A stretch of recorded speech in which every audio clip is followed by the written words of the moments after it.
The following contest is a triple threat tag team tables match. On their way to the ring at a combined weight of 430 E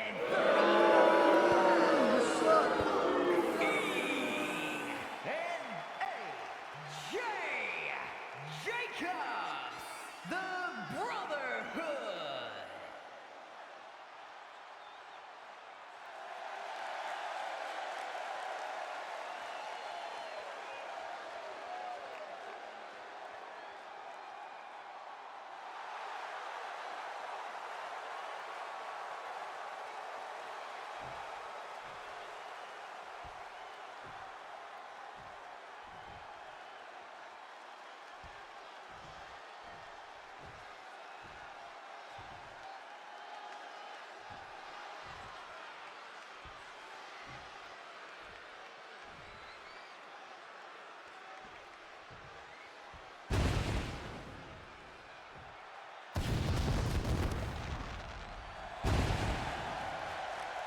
And at a combined weight of 485 pounds, Rose and Nate Moore, Raiders.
And from Glasgow, Scotland, weighing in at 251 pounds, the Dragon, Aiden Gallagher.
And from Virginia Beach, Virginia, weighing in at 229 pounds, Spike Ryan.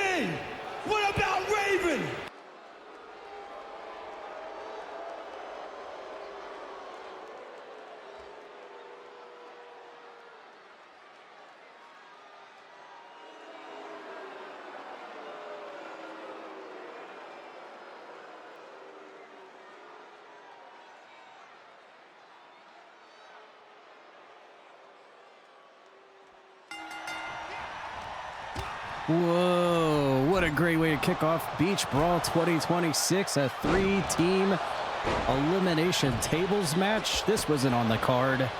Hello. When we get a match like this, you must know it's the end of the month because it is big match time.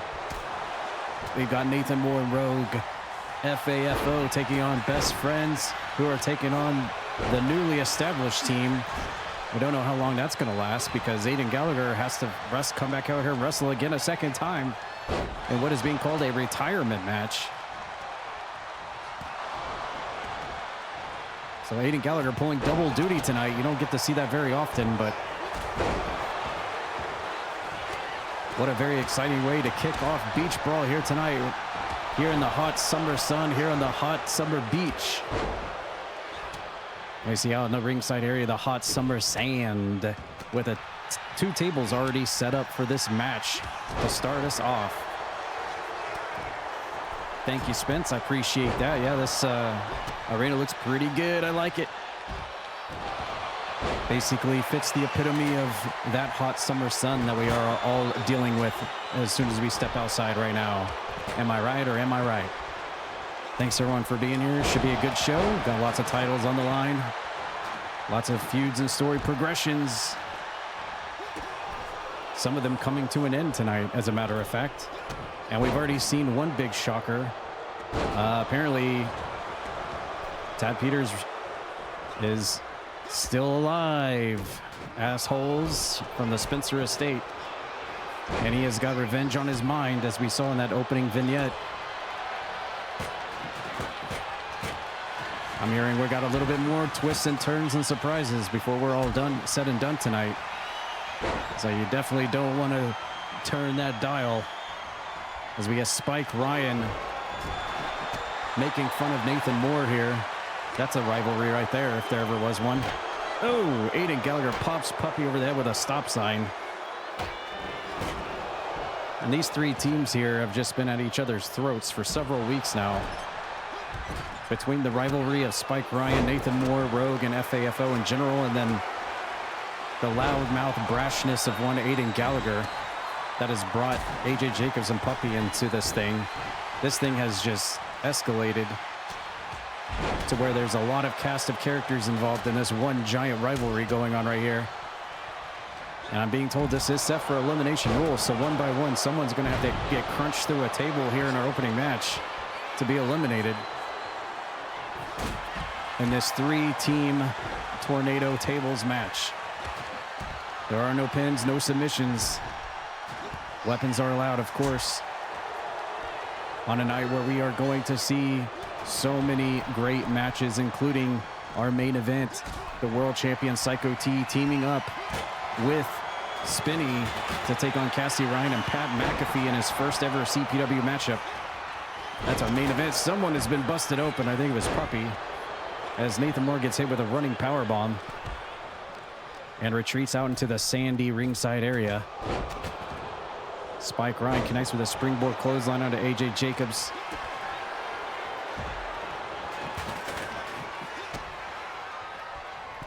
I'm also hearing we do have some other matches being developed as we progress through tonight, so once again, do not turn that dial. You may see some stuff that you were not expecting tonight. Oh my God, AJ Jacobs just got pedigreed into the sand by Nathan Moore, and Rogue and Nate both eat chair shots from Aiden Gallagher. And there's Puppy and Spike Ryan alone in the ring as he hits the Lucha Stunner. Now Puppy backing up into the corner as this fight escalates everywhere. Running kick to the face from Puppy. Now he goes to the top. Big top rope moonsault on the Spike Ryan inside the ring, while FAFO takes care of AJ and Aiden Gallagher on the outside of the ring.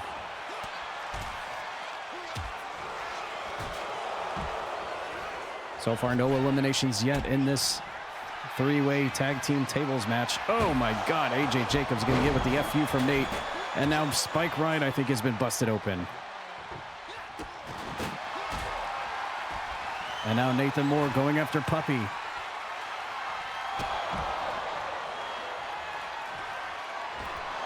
This match already taking a toll on several people in this match. Several people already busted open. Not good. I mean, we just started. Oh my God, Spike Ryan dives to the outside as we see bruising already forming in the face of Aiden Gallagher. He gets axe handled in the back of the head. Thank you, Disco Bunny, for the resub. Appreciate that. Hope you've been well. That's what I'm talking about. Oh, nice move from Rogue. Completely splashing Puppy. And I'm hearing actually Disco Bunny actually also has a featured spot on tonight's show as well. So that is actually quite coincidental. That's what I'm talking about. We do have a table in the ring. Actually, 2 tables in the ring. 3 tables in the ring. Oh my God. Are one of these tables... Oh. Nice juke by Nathan Moore. Dropping Spike Ryan. And now Puppy going after Nate. As he marches across the ring. Right past Spike Ryan.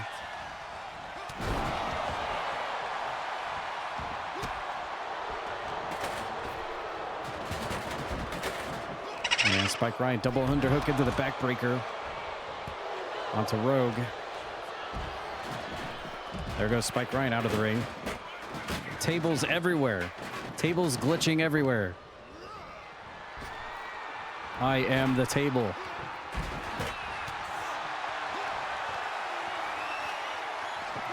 Who will be the unfortunate soul to get crunched through a table? Oh my God. Ragdoll table physics. One by one, people are going to have to get crunched through these tables to end our match, our first match tonight.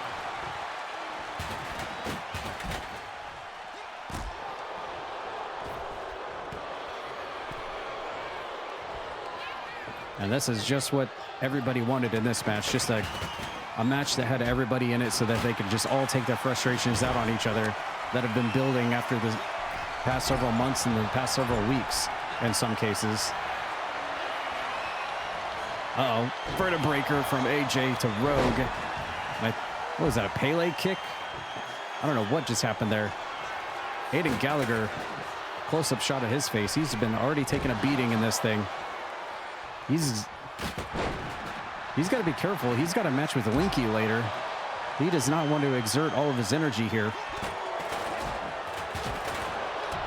Yeah, if this ended our show, it'd be a very short show, wouldn't it? See you later, everybody. Uh-oh. For the first time, we have a table set up, and Spike Ryan was going for Nate. Oh, and now Rogue has been busted open.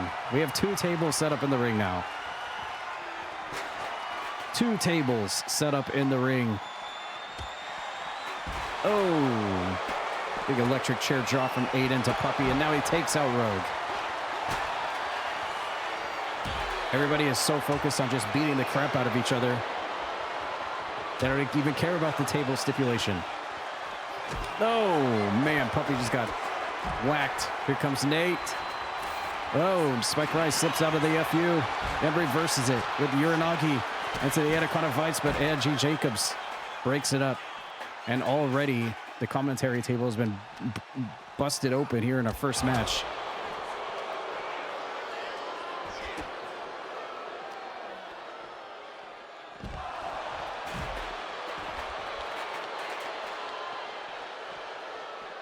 Looks like AJ's trying to get Aiden Gallagher into the ring, and he does. One table collapses. The other one is still here. I see a shovel. Uh-oh, Aiden Gallagher. If we can get a camera on what's in the ring here. Uh-oh, Aiden Gallagher may be the first one eliminated.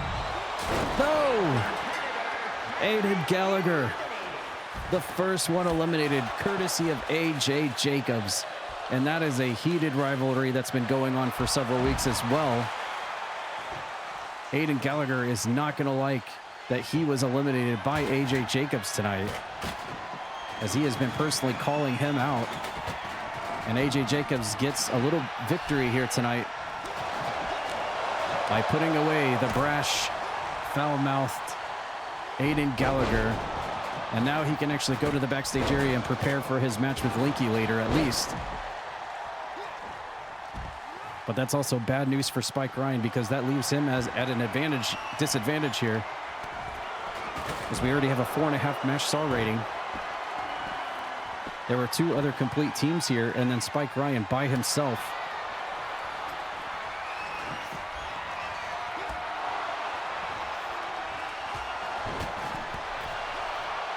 Whoa, I don't know what Rogue was defying physics. Everyone's defying physics. There are so many high flyers in this match. People flipping and flopping and flying everywhere. Very dangerous ingredient for a table match for sure.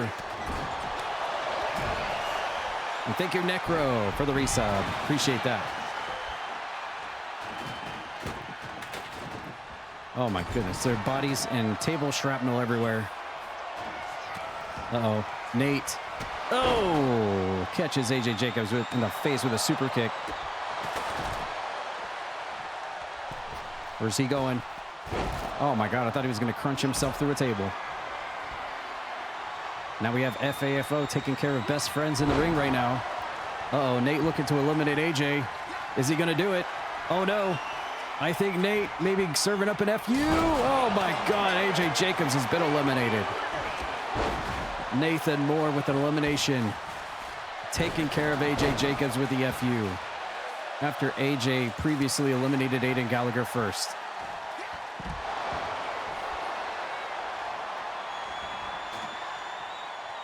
And you can see this match. Oh my God. Whoa, big high flying move there from Puppy. Acai moonsault to the outside. And you can see here we have table shrapnel everywhere. The only completed team left is Nate and Rogue in this thing.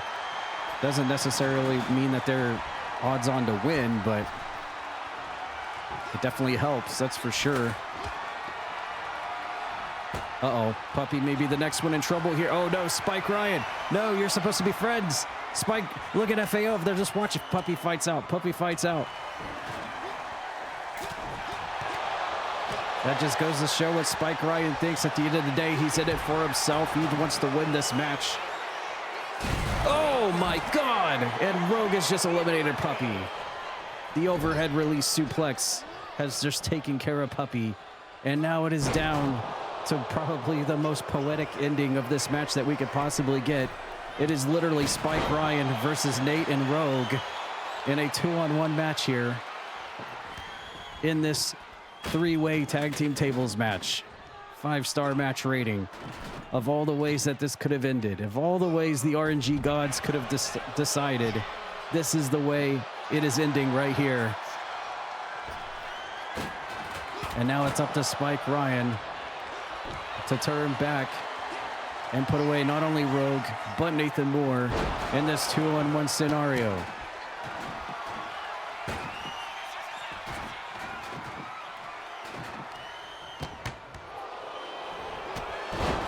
Oh, Spike Ryan walks right into an outside kick, and he dips out of the ring.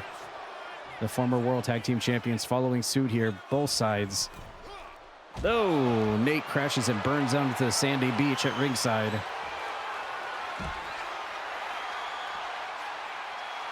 This is our first match tonight. Welcome everybody coming in. If you're just now dropping in, thanks for being here. We got a big stacked and packed card for our last event for the month of June, Beach Brawl pay-per-view time.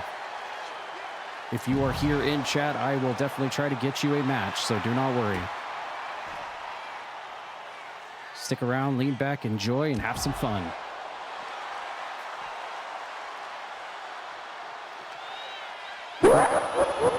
Unfortunately, the person not having fun right now is Spike Ryan, because he is literally getting 2-on-1'd here by the team of FAFO, and this is a feud that's been going on for some time now.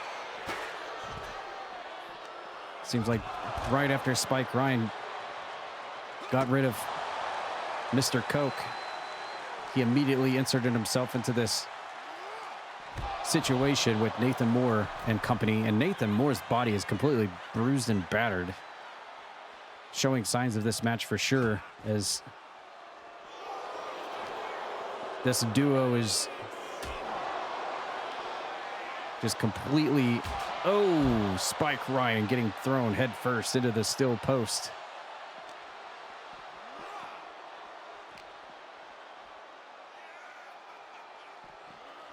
Oh, they went for a double team move, and then Spike Ryan with meeting of the minds here. Uh-oh. Uh-oh. Uh-oh. Look out, ladies and gentlemen, to start off our pay-per-view tonight. Rogue and Spike Ryan fighting on top of the broad. Oh, and Nathan Moore says no. We could have had a moment there. We could have had a moment.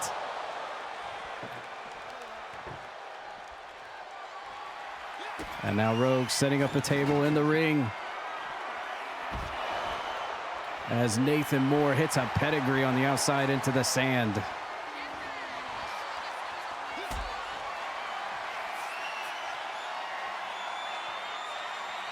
Oh my God. Oh, running power bomb into the sand at ringside. Here at Beach Brawl, you see the blood splatters from Spike Ryan.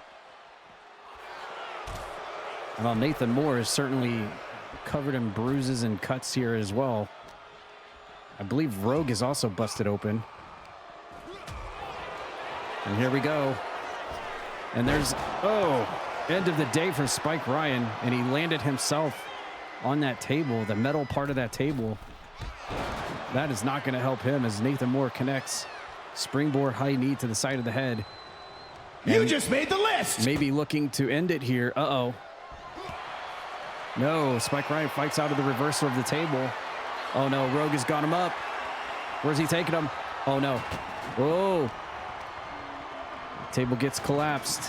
And now he's glitched into it.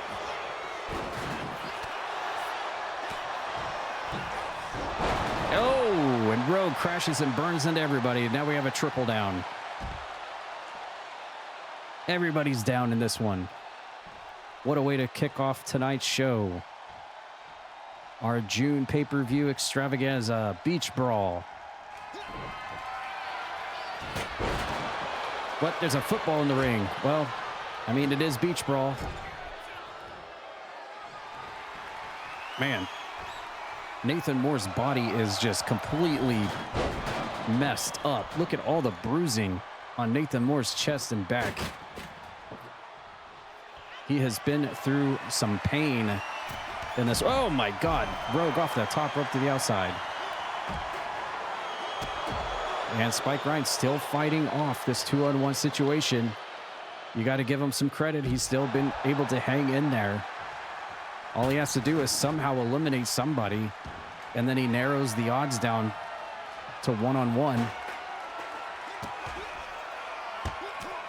And this is a guy who a lot of people thought could not get the win over Nathan Moore in that 1-on-1 match several weeks ago, and he did. He pulled it off. So if anyone can do it, it would be Spike Ryan. But it's certainly not looking good right here.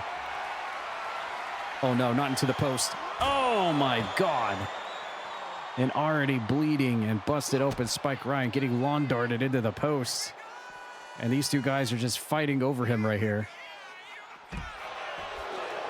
He takes out one. He takes out another.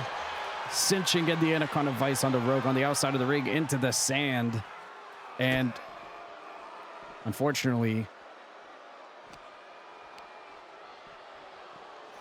there are no submissions in this. The only way to win is to crunch your opponent through a table. So we're just basically biding some time here. We need to get back into the ring or set up some kind of table here. And we got a double down between. Oh my God. Incoming Rogue out of nowhere, but he hits nothing but sand.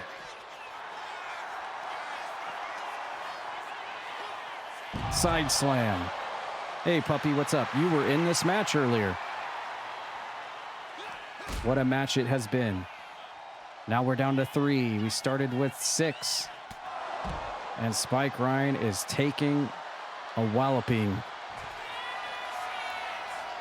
Here comes Nate. You Stop. cursed! Well, I don't know who got cursed there, but somebody did. And we look at Nathan Moore here. I don't know. He's glitching, sliding, and slipping and sliding everywhere.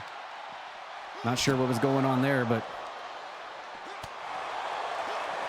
Rogue and Nathan Moore mostly are hitting each other more than they are Spike Ryan at this point. They are like a pack of rabid wolves here. Just, they don't care if there's friendly fire or shots fired.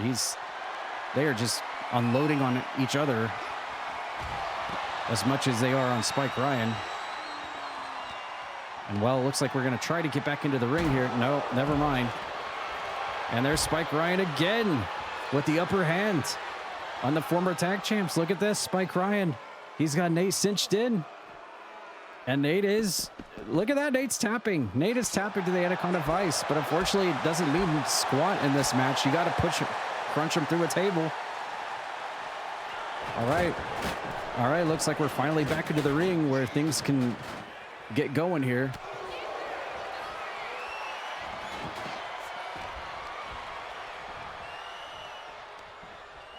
Very tough match for Spike Ryan. It sucks that his opponent, his partner, oh, Jesus Christ. Well, look out. Flying projectiles, friends. And Spike Ryan rolls out of the ring again. That's what I'm talking about. Nice moonsault off the ring apron. As we go back outside the ring again. We need to get back into that ring, fellers.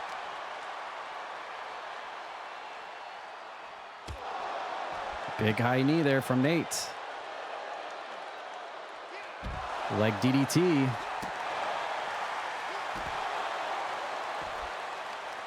Spike Ryan just getting annihilated here. I feel like it's in his best interest to actually get into the ring, honestly. Because out here, outside of the ring, he's just getting bombarded. I feel Spike Ryan's pain. Like I was in this situation myself when I was playing the island. Having to get the achievement for the island. It was a two-on-one situation. It was terrible. It sucked. I've been there before, and look at this. Now an Anaconda Vice onto Rogue this time. And now Rogue's going to tap out.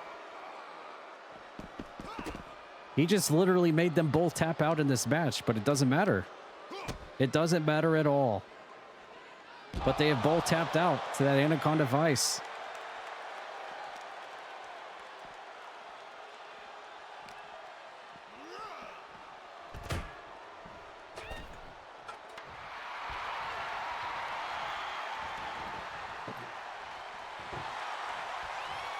All right, Nate setting up a table. Could this be the end? Is that table right there the one to finish it? Or will Spike Ryan pull a quick one? A slippery one? As of right now, it's not looking good. See if Rogue throws him into the ring here. No. Maybe now he'll throw him into the ring. I don't know what else he's waiting on. Okay, a somersault Hurricane Rana, sure. And now Nate says, you know what? No. Spike Ryan reverses him. Went for the pedigree one too many times. All right, we're back in the ring again. Here we go. Here we go. Let's see. No. What are you doing? He tries to throw him back out of the ring. No, what are you doing? Now we're outside the ring again. Get back in the ring. Get back in the ring. The table is set up. Throw him into the ring. Well, nice hammerlock DDT. Cool move, but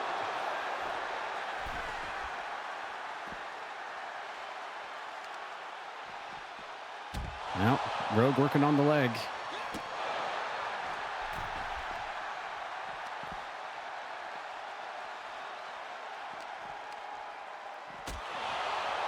And friendly fire again. I'd love to see how many times Rogue and Nathan Moore friendly fired each other in this match. I bet it has been a lot.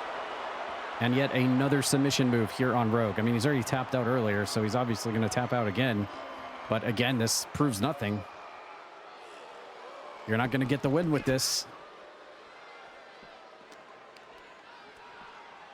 In the very least, you're just wearing them down a little bit to buy you some time, but not with a strategy like that. You got to get Nathan Moore in the ring and take care of him before Rogue gets back up. Well, Spike Ryan is in the ring. Here comes Rogue. Maybe we'll stay in the ring now rather than immediately just go right straight back out again. No? Oh, here's Rogue on the top. I thought he was going to... Uh-oh. Nope. Spike Ryan with a reverse on Nate. Nate was wide open on that. But Rogue counters him. Nate is in a very bad place on that table right there. Tries for the double underhook backbreaker again, but he gets reversed.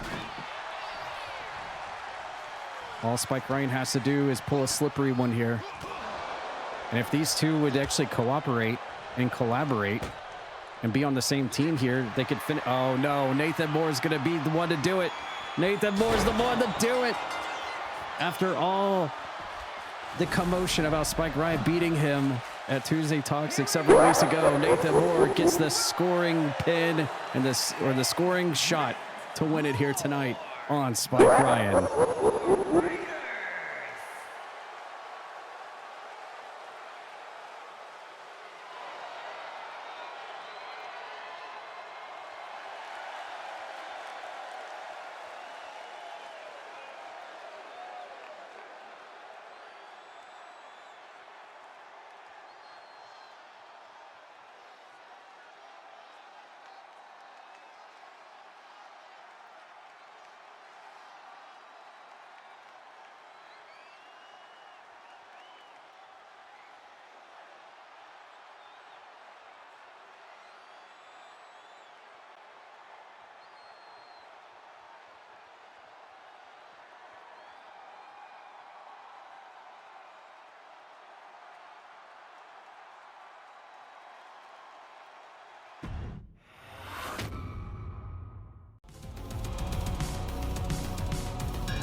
What about me? What about Raven?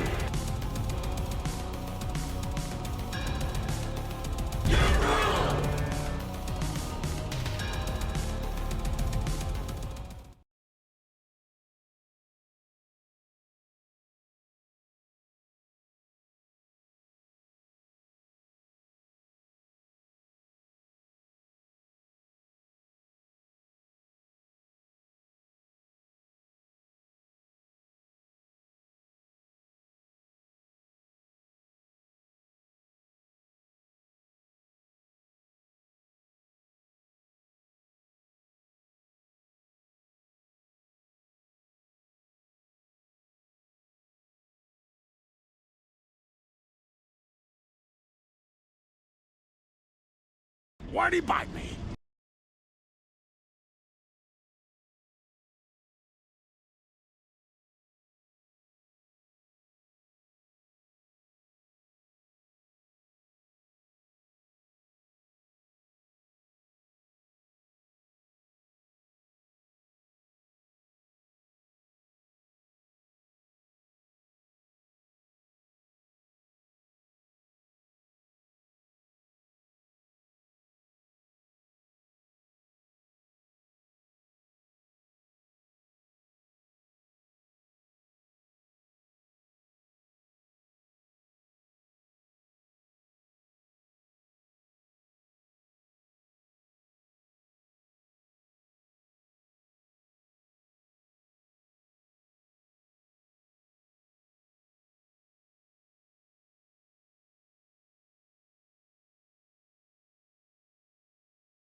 The following is scheduled for one fall, making our way to the ring, representing the Triangle of Terror, from Louisville, Kentucky, Van P.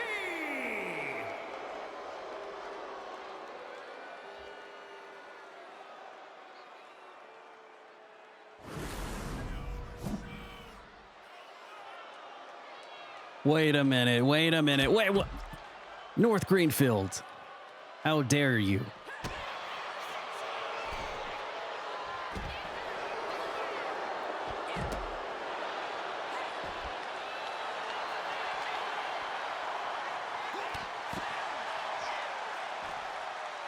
Well, I have several questions here. Number one, North Greenfield, why would you do this? Number two, I'm surprised Vampy's out here at the Beach Brawl because, as we know, vampires don't do sun very well. So I'm sure she's completely coated in like times 30,000 sunscreen all over her skin, because otherwise she'd be turning into flames right now. So we are cursed. North Greenfield just got cursed. So I'm sure Vampy is covered and coated in some amazing sunscreen. The Sunscreen 3000 for being here on the... Oh, well, that was a lot of blood that she had in her mouth. Well, we have a one-on-one singles match here to follow up that craziness of our opening contest, that three-way tag team tables match we just saw to start off the show. That one was wild. And we get a nice close-up shot here of Vampy going to work here on North Greenfield. The cameraman really likes Vampy. He is zoomed in on her. Wow.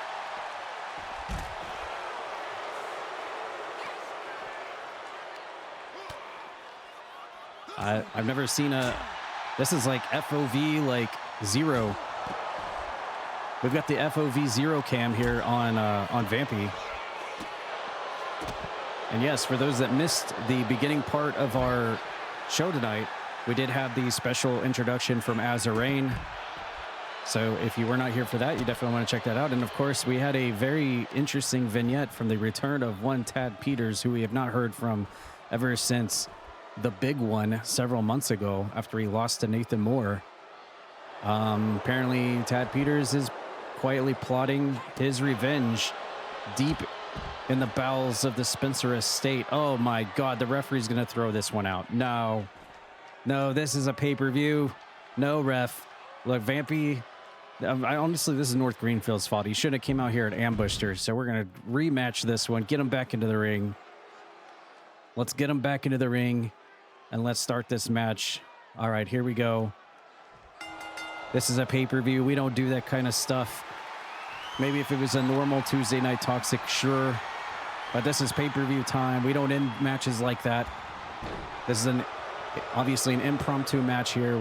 This match was not booked to be on the card, but where Eric Bischoff was feeling nice and giving to give North Greenfield something here tonight against Vampy. This is a first-time matchup between these two ever, one-on-one. And North Greenfield was this close to taking Deputy Dawg's spot tonight against Queen Savvii.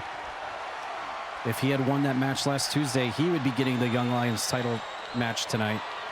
But instead, it will be Deputy Dawg. That'll be a little bit later tonight. And of course, Vampy, the last time we saw her really doing anything was back during her Kappa title days. And now she is just a member of Ashterial's Blood Triangle, training the new Hex sisters, quote unquote.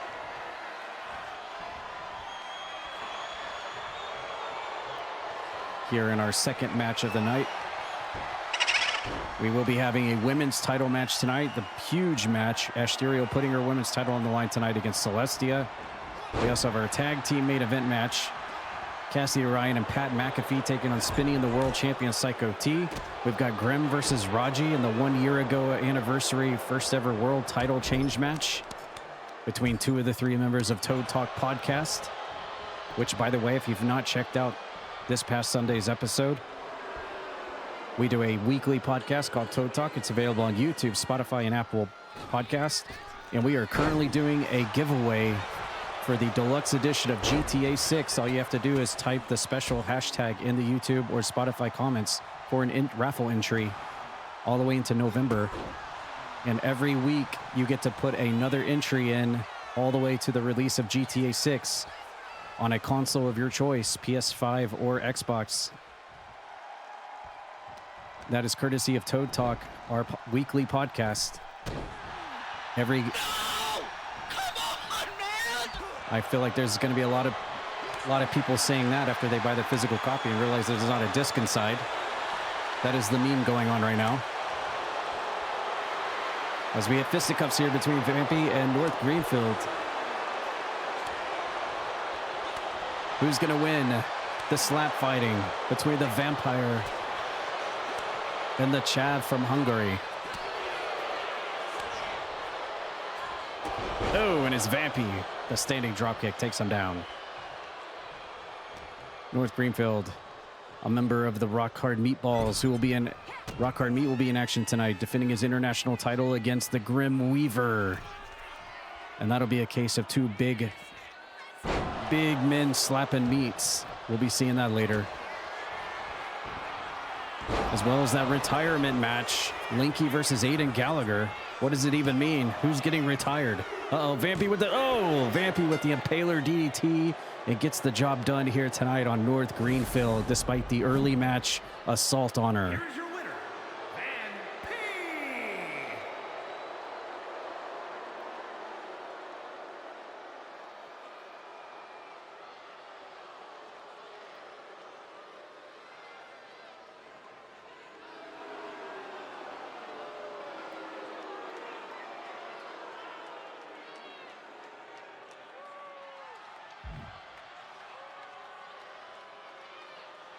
Nothing but bits.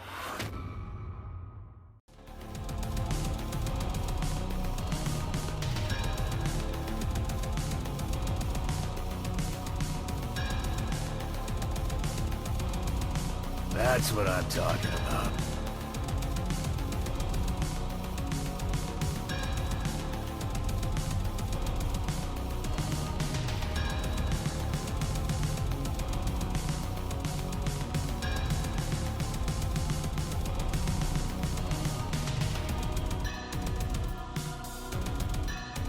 All right, this is your first opportunity to see if you can find Jimmy Zaz. Wow, he's been away for a while, and now you can try to see where he's at.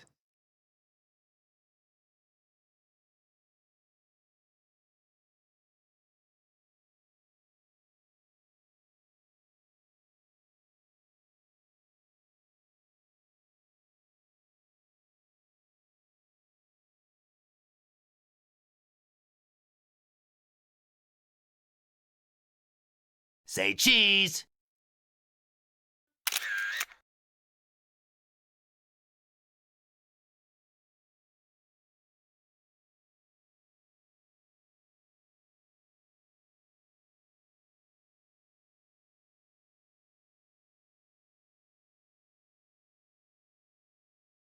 And speaking of Coke v. Roxas, I'm hearing that Mr. Coke, is requesting some time backstage right now to talk to us.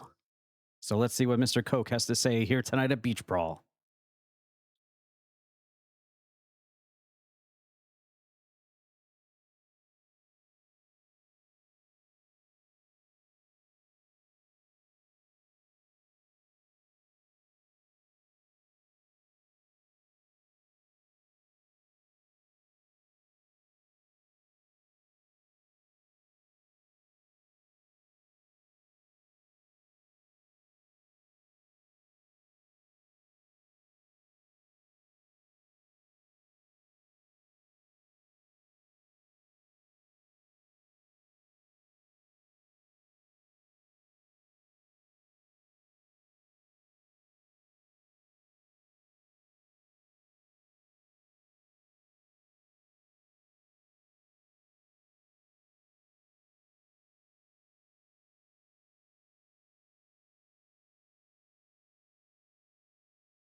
The following contest is an extreme rules match and is for the Hardcore Championship.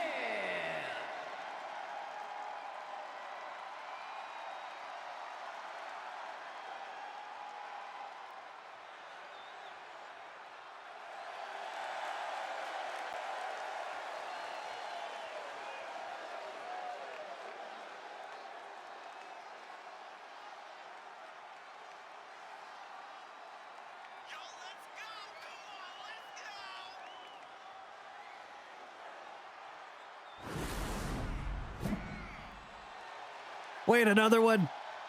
No. Oh my God, Jess Moxie. And we don't even get a champion's entrance from Jen Von Lee. And 2 matches in a row, we get an assault before the match. Jess Moxie doesn't even have time to come out to the ring and take his jacket off, as we get Jen Von Lee, who is like a rabid animal out here, knowing that our hardcore championship is on the line here at Beach Brawl in our 3rd match of the night and our first title match of the night. Cursed! Well, Dan Allison just cursed Jen Von Lee, but it's going to take a lot to curse her because she has got one of the best win-loss records in all of Season 3 of CPW right now. And she has had that title since April 7th, 2026, after defeating Brad You just made Vickers the list! in that vicious Hell in the Cell match for the hardcore title. Remember, that was back on the Twitch front page stream we had, when we had Tuesday Night Toxic on the Twitch front page. Jen Von Lee defeating OG Brad Vickers for the hardcore title in that huge Hell in the Cell match, and she's had the hardcore title ever since.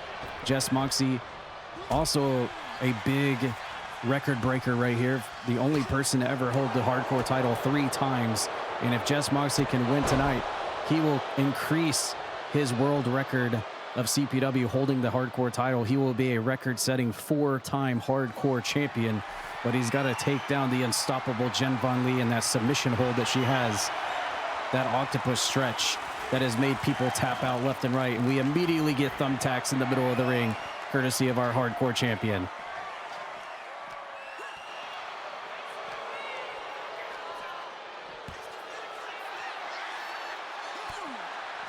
And this will certainly set the pace for the other title matches yet to come. We've got the international title, as I said, Rock Hard Meat versus the Grimm Weaver, who recently made his debut in CPW. We've got this week's Kappa title with Mike Metal. How's that one's going to go down this week? I have no idea. We haven't heard any news about it. We just assume that he will have to put his belt on the line tonight, that Kappa Championship. We've also got the women's title, Ashterial, putting her belt on the line tonight against Celestia. And so far, we haven't heard anything about the World Tag Team titles with Morzel and Mr. Camtot, or the television title with Sumo. So we'll just have to see about those.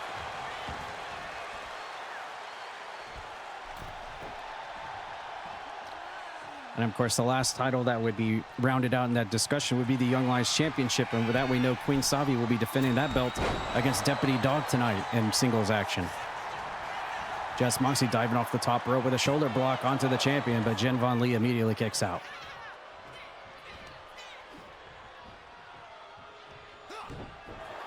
Tries to go for the toe kick, but hits the enziguri anyway. Again, toe kick. Jess Moxie elbows to the back of the head of Jen Von Lee and pops her right in the back of the dome. Jess Moxie leaving the ring, looking for possibly more toys. What's he got? A kendo stick. A kendo stick being utilized here on the hardcore champion, right into her ankle. And what is this? Jen Von Lee. Oh, she tried to go for brass knucks. She had brass knucks in that Winter Soldier hand of hers. She tried to use that metal to clunk Jess Moxie right in the head, but he ducked under it. Didn't quite work, and here comes a sliced bread out of the corner, right almost onto the thumbtacks, and Jess Moxie able to kick out quickly. And Jen rolls right into those thumbtacks. Oh, and walks right into another big boot. And a splash into the sand here at ringside. Running Luthez press onto Jess Moxie, pounding him away on him here at ringside. I'm also being told, wait, hold on. This is a match that was not scheduled. What do you mean? We are going to have an literally an 8-person Beach Brawl match tonight? What does that mean? Wait, I'm being told by Eric Bischoff through the headphones here that 8 people are going to be coming out here and going to the beach. What does that even mean? There will be an 8-person going to the Beach Brawl match later tonight. What does that mean? I don't understand. What is it? I've never heard of a match. Oh my God. Did he get her in the thumbtacks? I think she just missed the thumbtacks in the middle of the ring. But yes, apparently we're going to have 8 competitors coming out to the beach later tonight here at Beach Brawl. We'll have to see what that's all about. Trash can is here. Trash can is here. Oh my God. And Jess Moxie getting crunched with a trash can and comes back with a super kick. By the way, just a reminder to everybody, if you ever want any more details, biography pictures, maybe look at those sliders that you see in between matches, title histories, the roster, tag teams, always check out !CPW on the Croakitoad.com website. It's always available, always online. Jess Moxie looking for a package. Oh, almost a package pile driver. Just almost spikes Jen Von Lee into the sand here at ringside. I remember last Tuesday's Go Home show, it was Jess Moxie got the win over Jen Von Lee in a singles non-title. Whoa, she's going down to the... No? Changes her mind. Wait. Jen Von Lee being a little indecisive. She wanted to go out to the crowd. I don't know. Maybe she's going to throw Jess Moxie into the crowd. I don't know.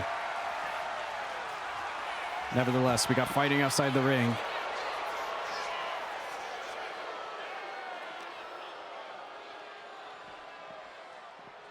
And we're back into the ring now as Jen, our hardcore champion, on her first ever run as hardcore champ.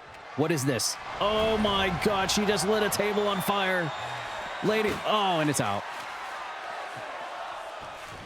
Well, that was anticlimactic. We had a moment there, and then, oh my God, on the thumbtacks? Oh, on the thumbtacks. Jesus Christ. Spikes Jess Moxie's head into the thumbtacks, and that's going to do it. Jen Von Lee retains her hardcore title tonight. What a way to do it with a move like that, right into the thumbtacks to retain the hardcore title. Hardcore champion, Jen Von Lee.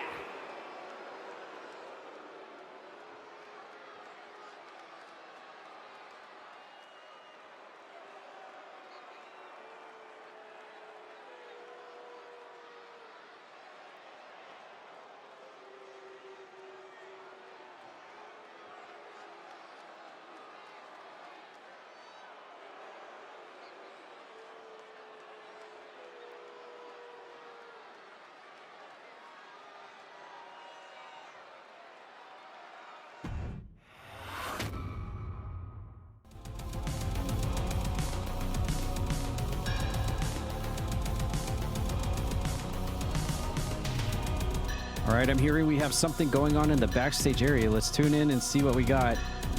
There is a lot of stuff going on here tonight at Beach Brawl. Let's see what is going on backstage here. If we can get some cameras hooked up back there. What do we got? All right, here we go.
The following contest is a 3-on-2 tag team handicap match.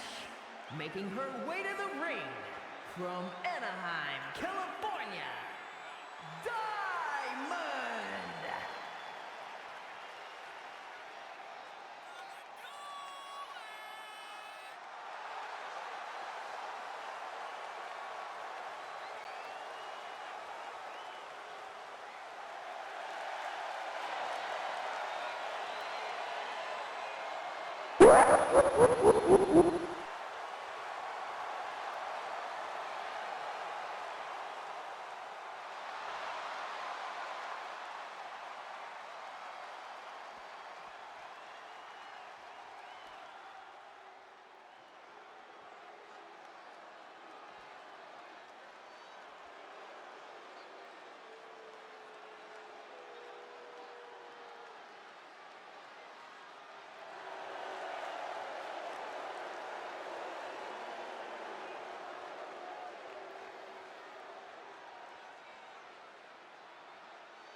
And his partner from Orlando, Florida, weighing in at 247 pounds, the non-stop fighting action champion, Mike Metal.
And their opponents, Madman Clown, Eli Sandra, and Miles Wildman, the Unholy Union.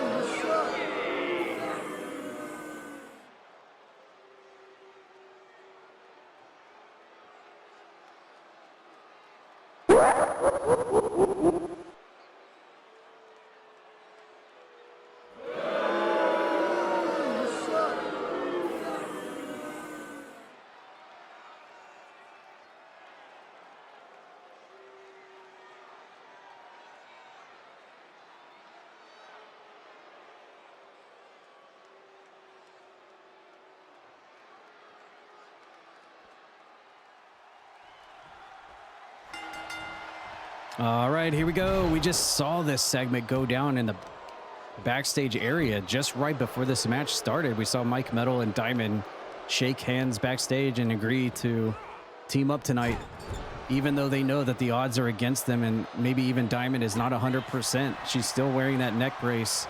The only reason Comatrix would even let her compete tonight is if she had that neck brace still on her neck. He said, do not remove the neck brace or you will be disqualified. So she's being forced to wrestle in this neck brace for her own safety to compete tonight as she tries to get some revenge over what happened to her because of AzurRayne and what Miles Wildmore did after crunching her neck into a car door and slamming the door on it so many months ago. And then they turn their attentions to Mike Metal, who's now the Kappa champion. And so Diamond and Mike Metal find themselves with a common enemy in the form of AzurRayne, Miles Wildmore, and Alessandra, as we get a 3-on-2 handicap tag match here tonight. I'm also being told through the wire by Eric Bischoff that the Kappa title is actually on the line in this match, by the way. A very unusual, probably the most unusual I've ever seen the Kappa title on the line before in 3 seasons of CPW. In this 3-on-2 match, if Mike Metal gets pinned, whoever pins him will be the new Kappa champion. But of course, that's only if he gets pinned. If Diamond gets pinned or submits, then the title will stay around Mike Metal's waist. But it is basically a singles match amidst the 3-on-2 match for the Kappa Championship as it comes to Mike Metal. So not only do the trifecta of clowns have a chance to score a big win tonight, if they're able to beat Mike Metal, they'll also steal away the Kappa Championship. And something tells me that they wouldn't just have one person as the Kappa champion. Knowing these 3 hooligans, they would probably share it like Freebird style rules. They'll all 3 claim that they're all 3 the champion. The Kappa champion. And knowing these crazies, they'll probably like find a way to cut the title in 3 halves. And they'll have 3 pieces of it. And claim all 3 of them are the Kappa champion. Nevertheless, I see a clown bat has made it into the ring from under the ring. Looks like weapons are allowed in this thing. The referee's just going to let this one go. As we had AzurRayne in the ring hitting a brainbuster on the Kappa champion Mike Metal.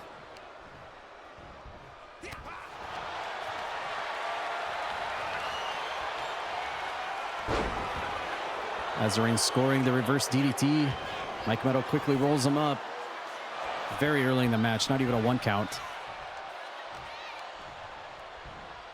Standing switch go behind by Mike Metal and a nice backdrop onto AzurRayne, who dips out of the ring. Mike Metal posing to the fans here in San Diego, here for Beach Brawl 2026, our 2nd annual Beach Brawl. It was this event 1 year ago where Raji defeated Grimm to become only the 2nd world champion in CPW history. And we'll be seeing that anniversary rematch a little bit later. Raji versus Grimm. And I can't wait to see, actually can't wait to hear all about it on this upcoming Sunday for the next episode of Toad Talk. You know that there's going to be some conversation about that between Raji and Grimm, depending on who ends up winning tonight. Mike Metal's got that clown baseball bat and whacks AzurRayne right over the skull with it. He was trying to reach over to make a tag to Alessandra, but in she comes to make the save for the pinfall. And while we didn't get to see Jess Moxie become a record-setting 4-time CPW Hardcore Champion tonight, Jen Von Lee continues her monstrous reign as the Hardcore Champion here tonight with a big retain after spiking Jess Moxie's face into the pile of thumbtacks in our last match. There's Diamond with a cover on AzurRayne, but Miles comes in to make the save. And speaking of monstrous title reigns, there is one on the line tonight. All eyes are looking at Ashterial as she gets ready in the back to face one of her biggest rivals and biggest challenges yet since becoming women's champion almost a year ago. And that is the first ever women's champion in CPW history. That is Celestia. Ashterial versus Celestia coming up later tonight. That women's championship up for grabs as Ashterial is on the longest title reign in the history of CPW right now. Even if she loses the belt tonight to Celestia, Ashterial's title reign as women's champion will go in the record books. But obviously she doesn't want to lose. She wants to keep that reign going. We'll see what happens later on as a clown hammer has emerged into the match. We officially have a clown hammer in the match. I wouldn't expect anything less. And there's Diamond confronting one of her demons responsible for putting her career in jeopardy. You would have to think in another multiverse, had the clowns not interfered with Diamond, she was on track to getting a shot at the women's championship at one time, facing Ashterial. In another multiverse, would Diamond be the women's champion right now of CPW? Had the clowns not interfered and sidetracked her entire journey.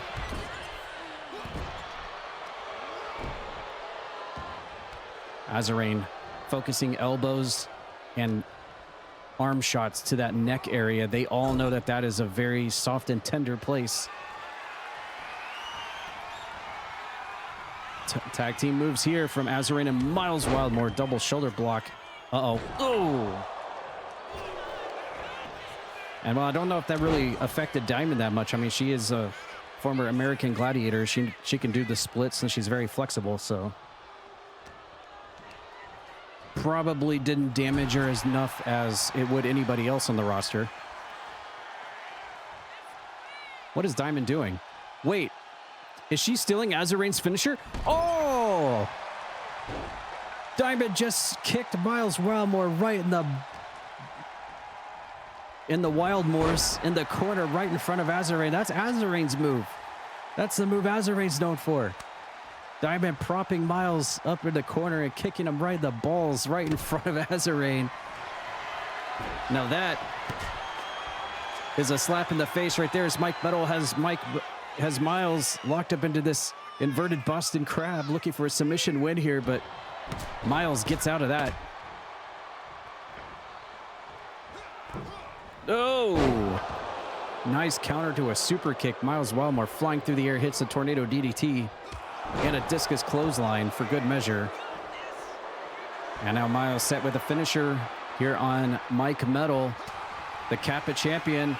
There it is. Somersault and prettier right into the finisher and into the pinfall, but Diamond's in to make the save.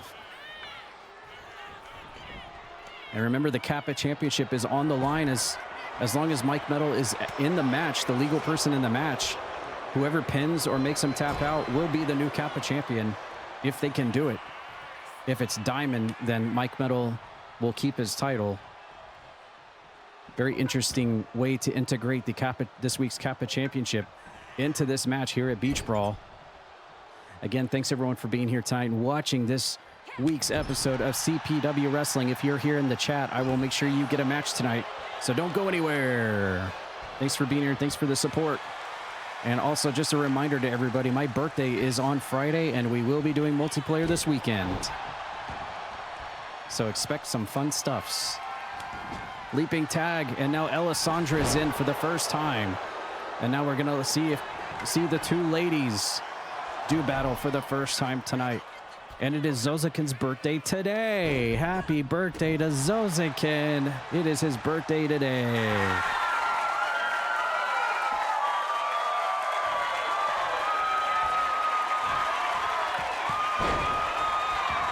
Happy fucking birthday, assholes. Yeah, there you go. I just saw a Poison Rana in the ring there, and now Mike Metal's back in. Wouldn't it be something if Alessandra was able to pin Mike Metal and become the Kappa champion? That would be interesting. And now we're going to get roly-poly pins here between Mike Metal and oh, she almost got him. Let's party! There's going to be lots of partying this weekend.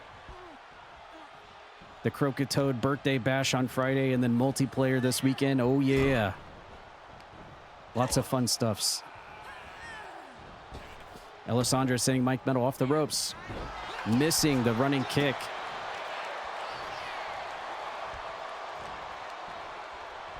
Mike Metal with the standing switch go behind. Alessandra elbows out of it. Rear waist lock. And headbutt using the horns into the back of Mike Metal. And now shoots him into the neutral corner. Tag made. AzurRayne's in. And AzurRayne once again going for that clown bat. Oh, he tried to whack Mike Metal over the head and got him the second time. Oh, Mike Metal kicks AzurRayne right in the face. And now he's set and ready for a finisher. No, AzurRayne countered it. He saw it coming, now goes for the lateral press. He's got feet up on the ropes. If he wins and wins the Kappa title like this, no. AzurRayne almost stealing it with his feet up on the ring ropes. And then hits a sling blade to keep Mike Metal down. Mike Metal reverses. Oh, he tried to go for a low blow. Did you see that? Mike Metal tried to go below the belt on AzurRayne, but he blocked it. And now AzurRayne getting elbowed, and there's a cheap shot from Alessandra, but Mike Metal fights back. They're in no man's land. Here he goes, rushing across the ring in a clothesline to the back of AzurRayne, now going for the cover. No, AzurRayne kicks out. What games we'll be doing this weekend? I will make a post about it, but there is a post in the... Where's that post at, Coke, where you have a list of all our multiplayer games? I can't remember. I think it's in the... There's a category in our Discord where we have all the games already in a nice, pretty little list that you can check out. Coke will find that for you. That way you know, make sure you know it, you have everything installed and updated.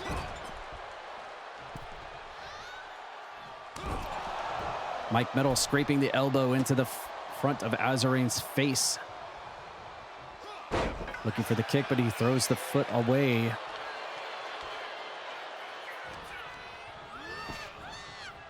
Reverse Irish whip into the hip toss.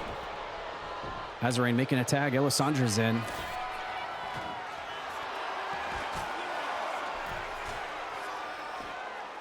And Alessandra, nope. Mike Metal going for cheap shots on Miles Wildmore out of the ring. He's letting his frustrations get the better of him here. And now he gets back into the ring to face off with Alessandra, who's got him up. Nice running power slam. And now to the top and hits a top rope moonsault to the back of Mike Metal, who crawls into the neutral corner, and now AzurRayne's tagged back in. And now here he comes, missing a running drop kick. And now Mike Metal trying to fire back here. AzurRayne with a back elbow and a running clothesline. Mike Metal ducks under and hits a German suplex. AzurRayne kipping up to his feet, firing back with a plethora of strikes, standing drop kick into a lateral press, and goes for the cover on Mike Metal, and he does it! AzurRayne has just pinned Mike Metal tonight at Beach Brawl. It is the new Kappa champion. AzurRayne has pinned Mike Metal and is the Kappa champion. But is he the only Kappa champion? I think they are the Kappa champion.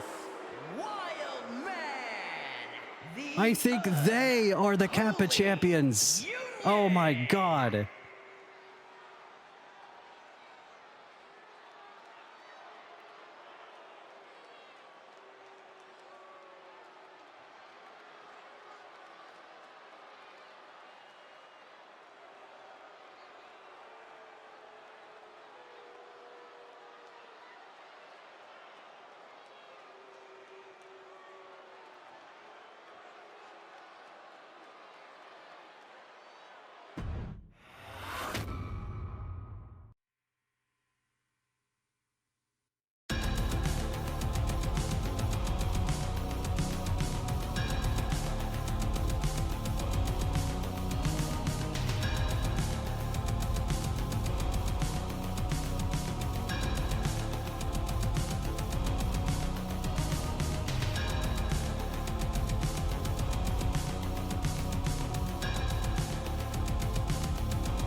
All right, I don't know why, but I'm being told that in case you missed it the first time, earlier at the top part of the show, we had a VHS, yes, VHS in 2026 sent in labeled from the Spencer Estate in the outskirts of Raccoon City in the Arkley Mountains. Yeah, I'm being told that we have to run it again. I personally wouldn't, but I'm being forced to here. I'm just the messenger as we get ready for our next match.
The following is scheduled for one fall, making his way to the ring from the Copper Age, weighing in at 228 pounds, Zion Kid!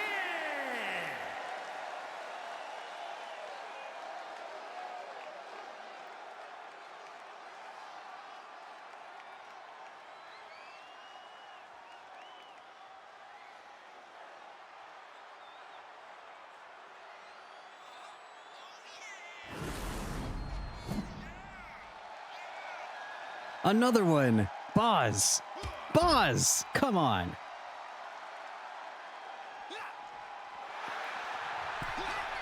Not even allowing Zozakin to get into the ring and take his armor.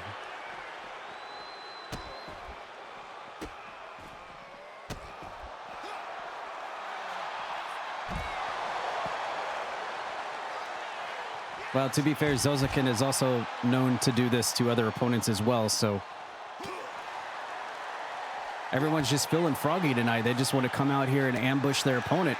Whoever gets to walk out first, rip you.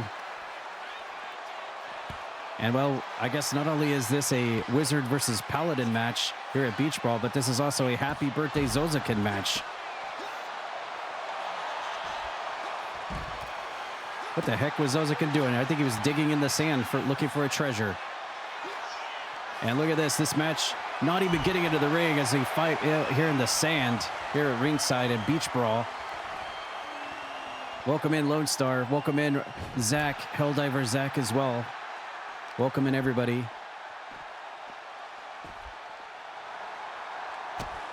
We are well in the midst of our June spectacular here at Croakitoad Pro Wrestling.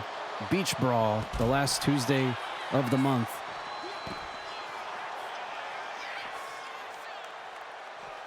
Here in our 5th match of the night, as Wizard Boz takes on Zozakin one-on-one in a grudge match. And wow, this match has not made it into the ring yet, so therefore Zozakin is still wearing his armor and pre-match attire because Wizard Boz was out here. Or look at this, they're battling up onto the stage. Oh my God. And a Uranagi by Wizard Boz.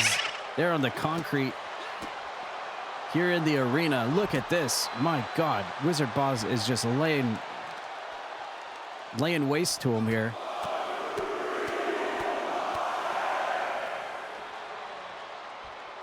They're actually making their way backstage.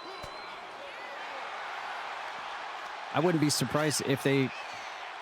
Oh my God, look, they're just continuing this fight up on the stage.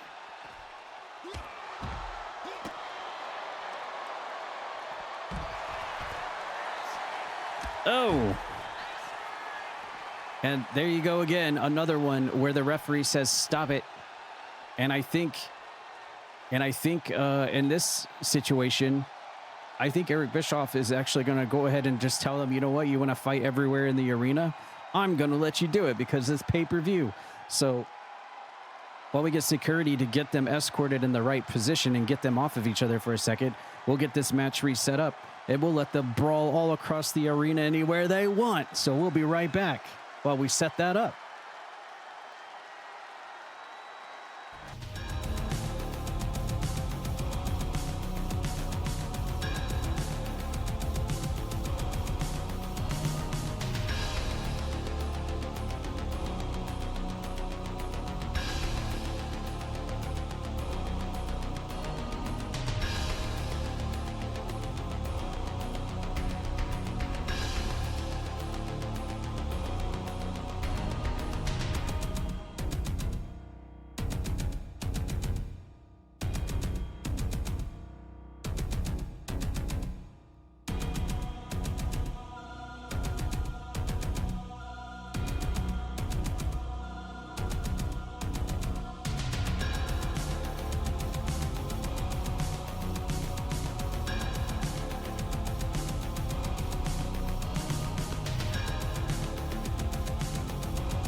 All right, well, being told that they finally got them squared away so they could continue this match, but this is not exactly what I had in mind. Where the heck are they? They're like, this is not the same. This is not the same dimensional plane that we were at before. And we've seen this once before. This is like the in-between. Some undisclosed location where I believe AzurRayne, Miles Wildmore, and Alessandra, this is their world. And somehow Wizard Boz and Zozokin have made their way to this land. I would be very afraid if I were the both of them. Zozokin can't seem to figure out what he wants. He's running the ropes. There we go. Finally, we're back. Okay, we're back in business again after a little bit of a glitch there.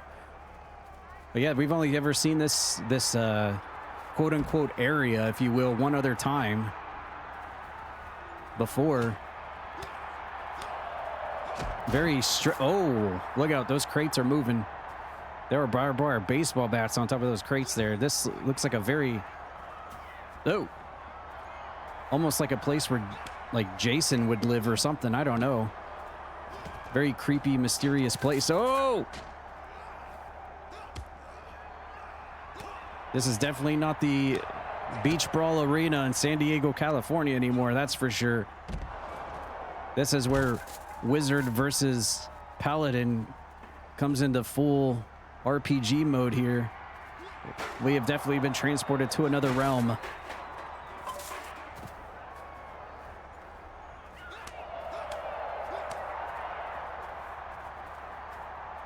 Nevertheless, Zozokin and Wizard Boss have been at each other's throats in a more friendlier type of rivalry, I guess you could say, in the past couple of weeks.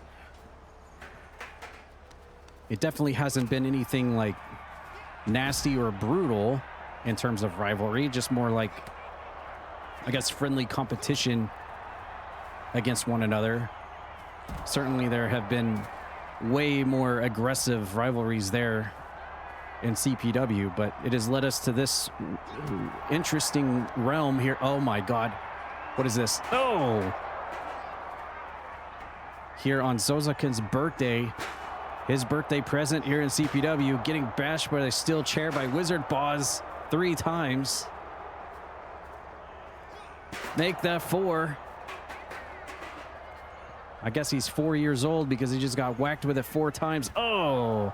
Another spinning Uranagi here in this weird, mysterious realm that is not the CPW arena. Oh, Wizard Boz. Back body dropped onto the steel chair. And then we see that bat covered in barbed wire being put to good use here on Wizard Boz. And again, grabs him by the throat. Oh, and thumbs him right in the jugular. And Wizard Boz will win this one. Very short match. But I guess it took more time for them to make it to this weird realm than it did to actually be at each other's throats. That was very short. As a matter of fact, I would say I would like to see more of this. If not later tonight, then definitely next Tuesday between Wizard Boz and Zozokin.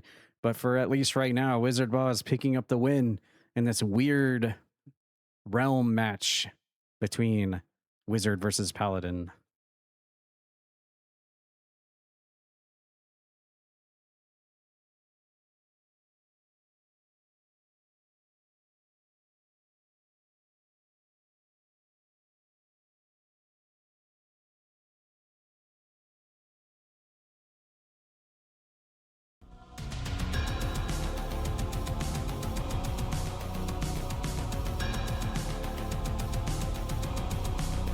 All right, well, speaking of going, getting our camera crew in place everywhere tonight, man, we need to, Thaddeus and Eric Bischoff need to invest in some more camera crews because we have got stuff going all over the place tonight. Let's get another camera outside of the arena right now here in San Diego. No, in the human Earth realm. Don't worry, we're out of the AzurRayne world for now. But we are... Can we get a camera outside the arena, literally here in San Diego, outside Beach Brawl? Let's get a camera out there and see what is going on.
All right, we're just getting this impromptu match set up here that I was talking about earlier, where out of nowhere, we're getting an 8-person Beach Brawl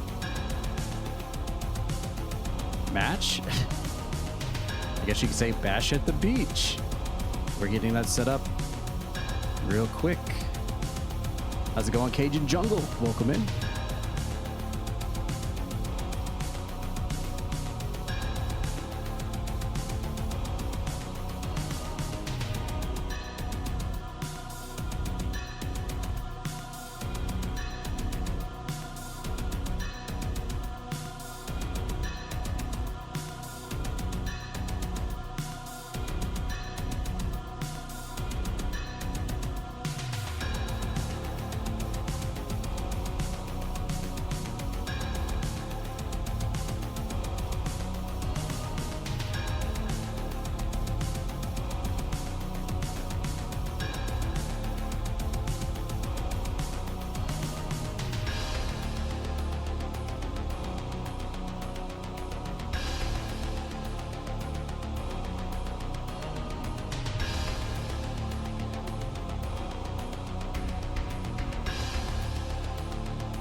All right, I'm being told I am ready. We are ready. It is time to get into this impromptu match that we are being told about, which is an 8-person battle on the beach, since we are at Beach Brawl 2026 here at CPW. Let's see who's about to come out here and, well, have a beach brawl.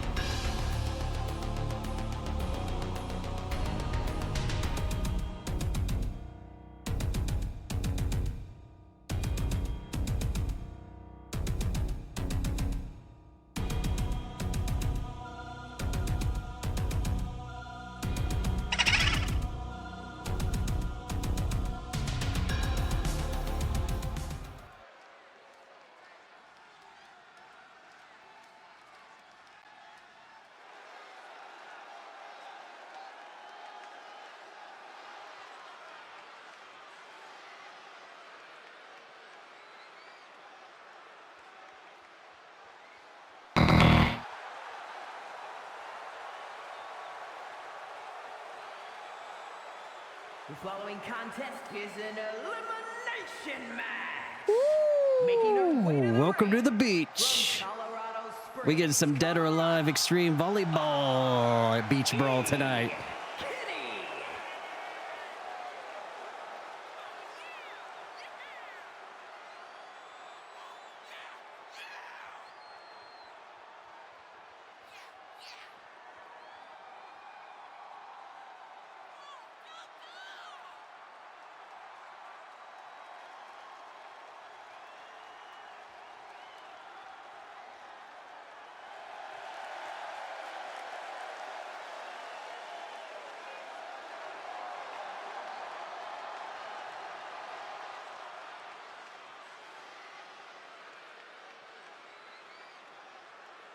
No, no, no, no, no.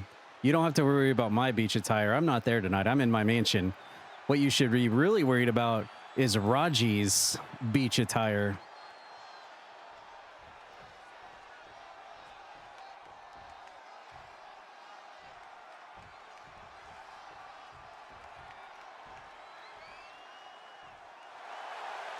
And representing Pretty Mean Sisters from Hollywood, California, Miss Perfect 10.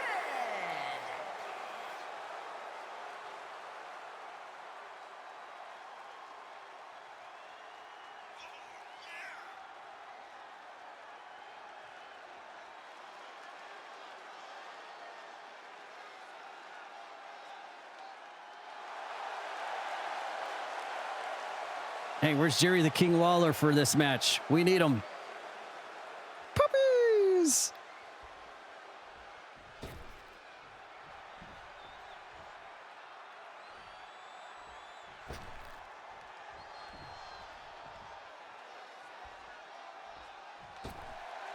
Wait. And from small town, Well, I guess this checks out. USA, weighing in at 210 pounds, Powell Watts Guy.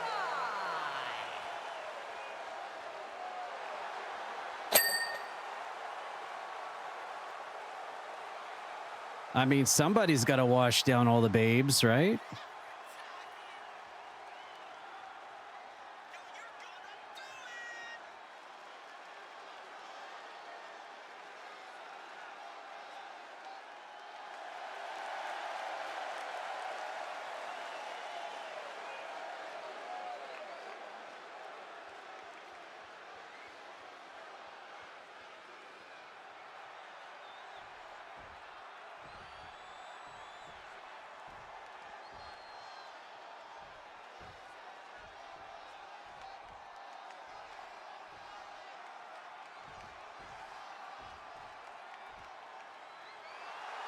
Wait.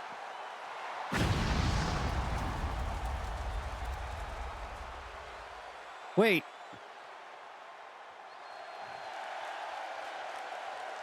Wouldn't the sand hurt her exposed bacony flesh? Representing the Acolytes from Yorkshire, England.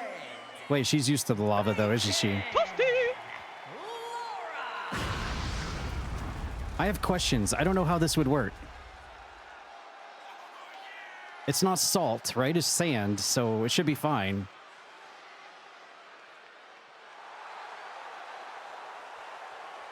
I mean, I would see Bacon Laura from Tomb Raider 1 in a bikini match. Sure.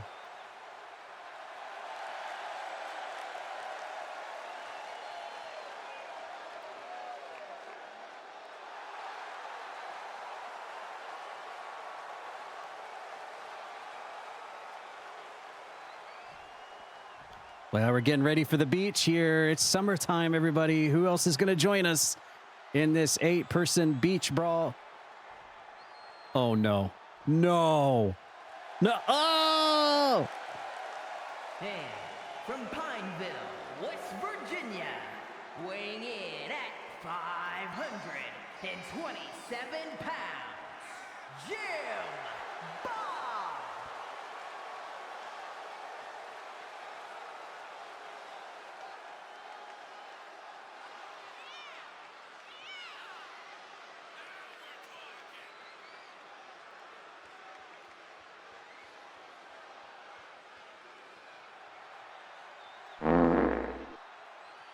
Jimbo's never been to a beach in his life. He's from West Virginia.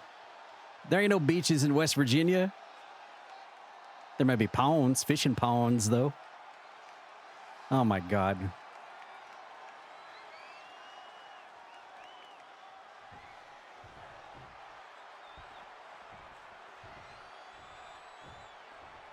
All right, who's next? Here at the beach, at Beach Brawl. Oh, yeah. Lifeguards on duty, boys.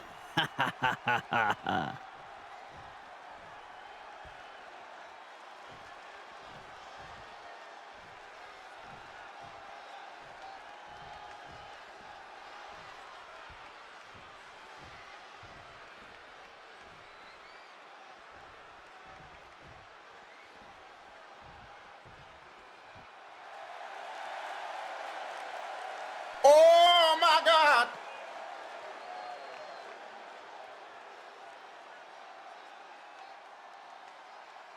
Wait, was he talking to Jimbo? And from Indianapolis, Indiana, weighing in at 238 pounds, Billy Hart.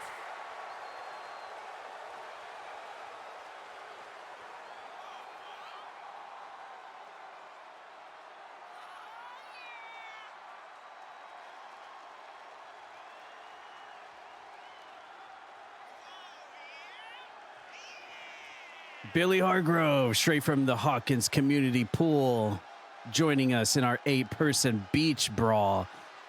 You can't have a party on the beach or the swimming pool without the lifeguard on duty.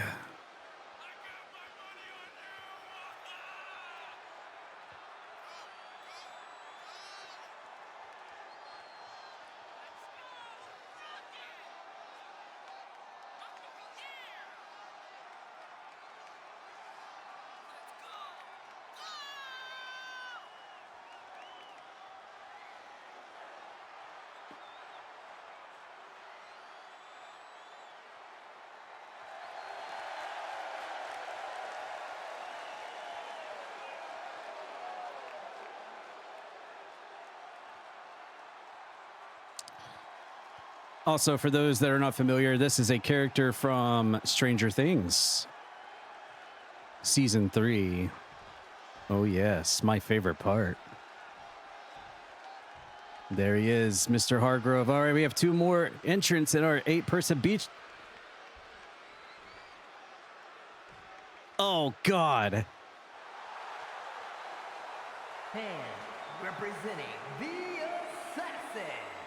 Bonk. From Miami, Florida, the American Dream.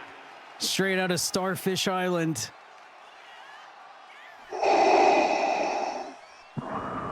It's everyone's favorite GTA character. Candy Sucks is back.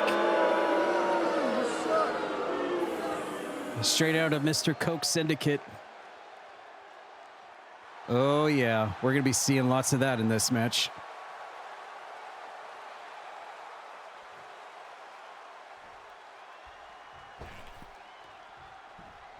All right, we've got 1 more left. Who is it going to be to join us here on the beach? What on earth is this? And their opponent from deep in the jungle, weighing in at 219 pounds, Seabass. All right, everybody get out of the beach. Get out of the water. What on earth is this? Never seen this before. This creature coming to the ring, making his debut here at CPW.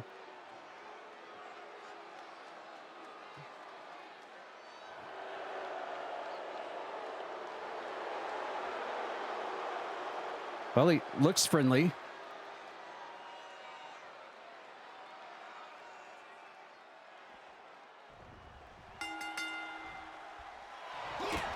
All right, here we go. 8-person beach brawl here at Beach Brawl. Oh my God, Jimbo. Jesus. I didn't know they sold countrified gentlemen's trunks that large. Man, we have such fine sights to see in this match. We've got Candy Sucks, we've got Miss Perfection, we've got R.E. Kitten, we got Billy Hargrove,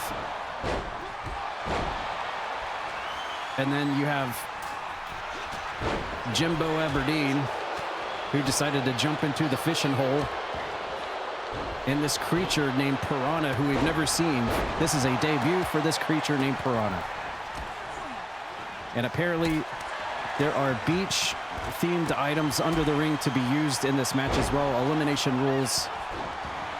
And now we have a fight in and out of the ring here in the sand at ringside, the sand in the ring. It is a complete beach brawl here at CPW.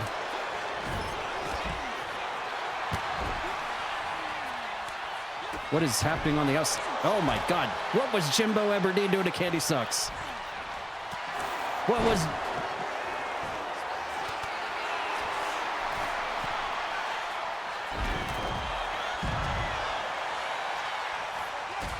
I think Jimbo Aberdeen got excited seeing all these ladies in these bikinis where he comes from in the mountains. Oh, Candy Sucks in yet another precarious position that she's often used to. There. Okay, I'm seeing basketballs.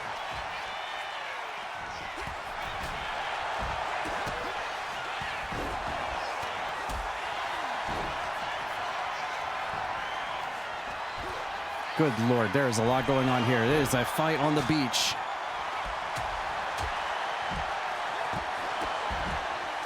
Everyone in their beach attire for this one. I mean, Candy Sucks is just in her regular attire. I mean, Candy Sucks' attire is pretty much multi-purpose, as we see her going for a pin on Power Wash guy. Hey, he's the guy that's spraying everybody with the water. You can't eliminate the Power Wash guy. He's cleaning up this beach.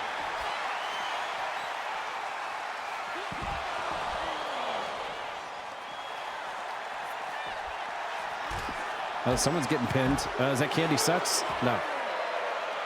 Nobody's been eliminated yet. It is a complete brawl on the beach here.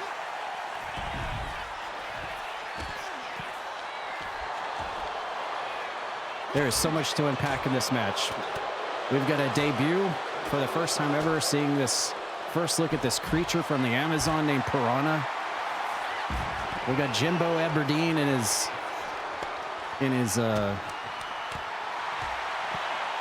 countrified undergarments. We got a chance to see Billy Hargrove again, where it's relatable. And we got some ladies in bikinis. There is a lot going on in this one. Wow.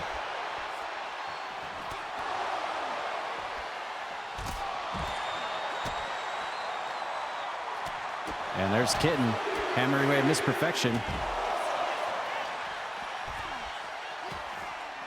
Kitten trying to eliminate Bacon Laura.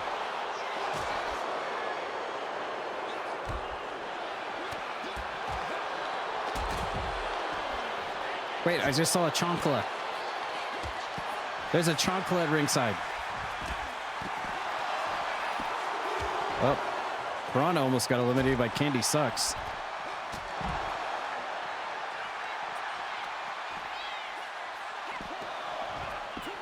Uh-oh.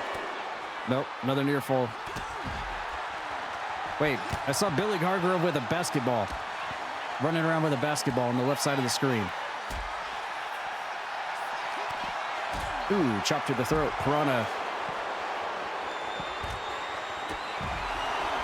Piranha's up on the barricade in front of the front row. Candy Sucks has got the chonk. Oh, Candy Sucks just hit Kitten in the face with a chonkle. Here's Bacon Laura off the top rope. Nice Hurricane Rana.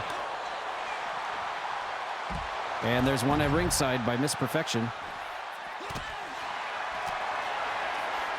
Bacon Laura's, oh, look at this. Nope. Couldn't. Oh my God, Jimbo Aberdeen is all over Candy Sucks. I heard a ball shot at ringside. There's balls and chanclas all over the place. My God, that is a massive man.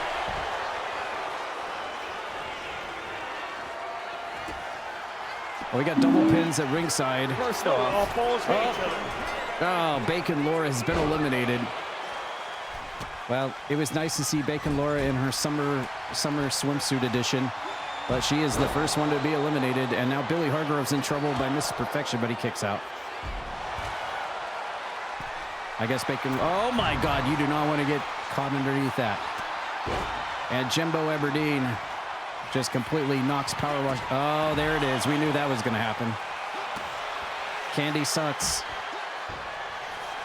The magnet of the camera. As Piranha has just rolled up Kitten on the left side of the screen. That's a kick out. What's up, Snoop? How you doing? Power Wash guy going up top here on Jimbo in the ring. Hurricanrana there on the outside. Billy Hargrove in this perfection on the right side of the screen. Here in this 8-person literal Beach Brawl match here at Beach Brawl.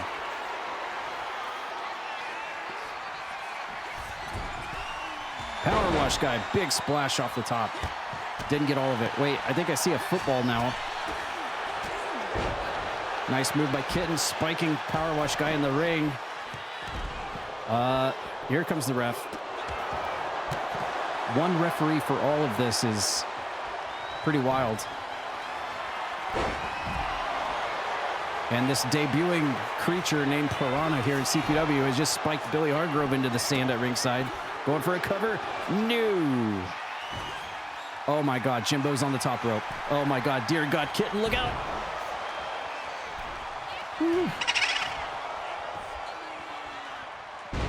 Those are some big undies right there. No, Billy, don't let the mind... No! I didn't even see that on the right. Candy Sucks just hit a pedigree on... What? Who? Candy Sucks just hit a pedigree on somebody through the broadcast table. Oh, it's Piranha. My... Okay, there's so much... Billy has been eliminated. Oh, how did Kitten pick him up? Good Lord. We got pins on the right side of the screen again. Power Wash guy. No, Miss Perfection stays in. Literally, Candy Sucks just hit a pedigree on Piranha through the broadcast table. And Billy Hargrove has been eliminated. He will go back to Hawkins. Oh, how did Kitten do that? And Kitten climbs onto the mountain of flesh known as Jimbo Aberdeen, looking to eliminate him. And she does. And Jimbo was pretty happy about that. He had Kitten on top of him there for a second. And we get teamwork from Piranha and Power Wash guy onto Candy Sucks. And I'm just noticing, oh my God, she just contorted Piranha's appendages. I'm noticing that the amount of beautiful women in bikinis is starting to... Ah, yes. There we go. The 3 beautiful women in bikinis are starting to emerge victorious in this elimination battle here. It's 3 ladies in bikinis and this weird Piranha creature.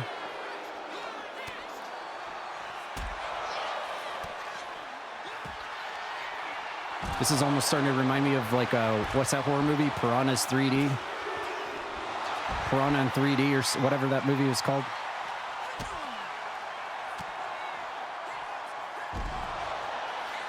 So it's down to Kitten, Miss Perfection, and Candy Sucks. Oh, and Candy Sucks. Her time here tonight has expired. Oh, thanks for the 5 gifted trash bag, Sev.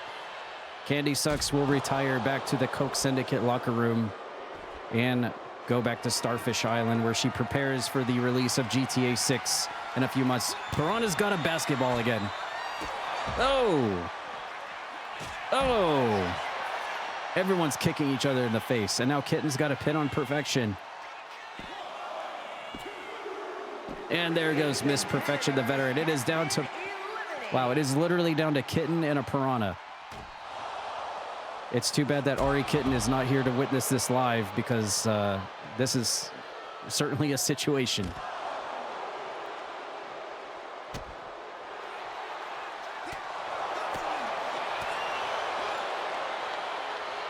And just to remind everybody, this Piranha creature, this is the first time we've ever seen this creature here at CPW. This is an actual debut here in this match, here at Beach Brawl.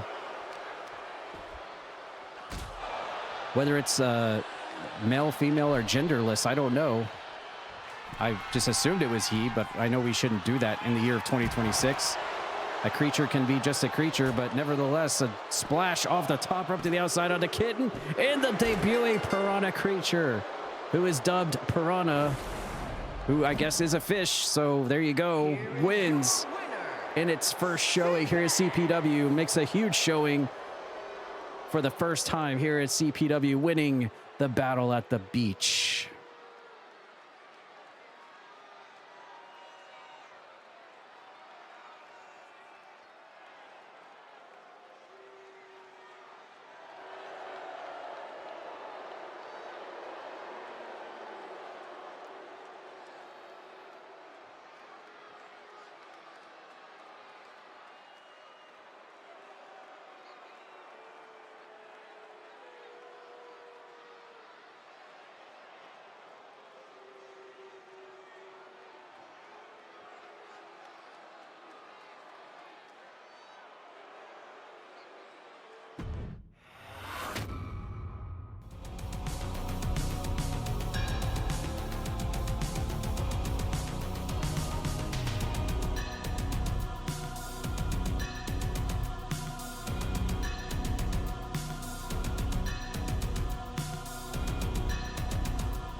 That's your name, motherfucker!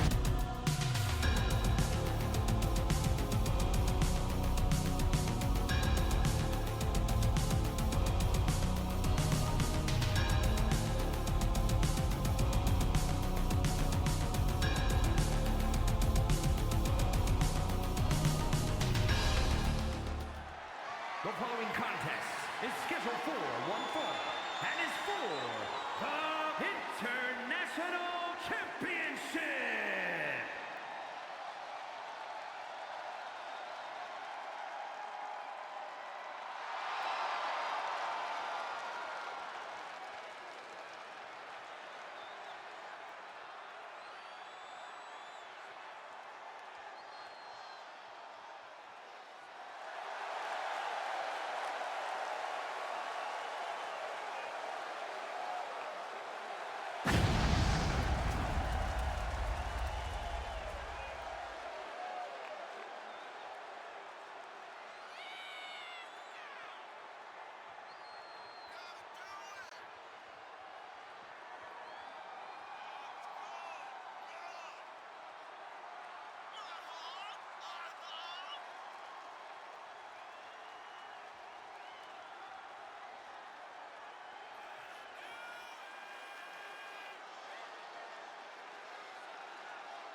Introducing the challenger from Sydney, Australia, weighing in at 456 pounds, Grimm Weaver!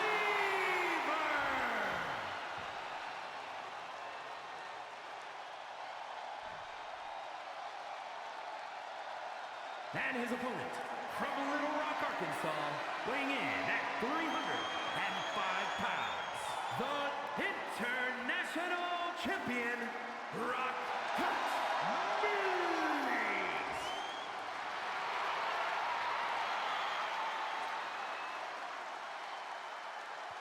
And there it is. Introductions have been made for our international championship match tonight. And this one has been dubbed two big boys slapping meats for sure.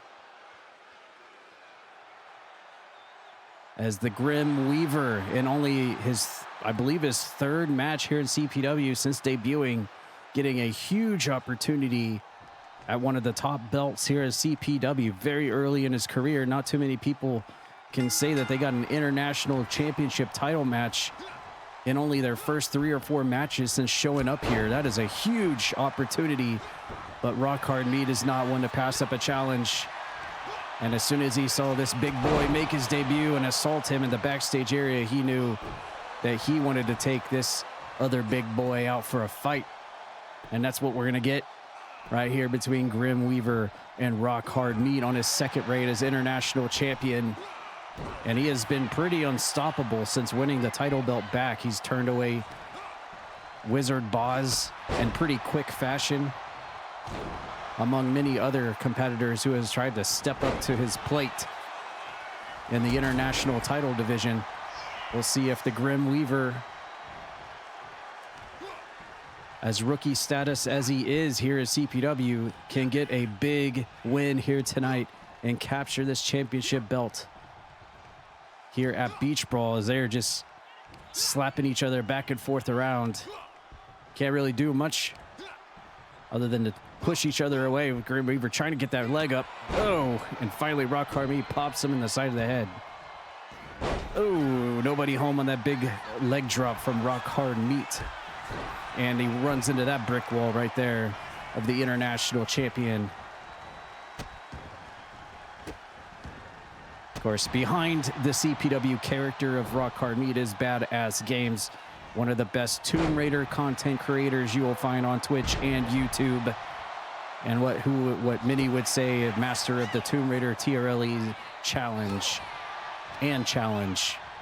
completing Tomb Raiders completely blindfolded, among many other challenges he has done over the years. Thank you, Deputy Dawg, for the 10 gifted as well. Appreciate everyone dropping your support here tonight. Thank you very much.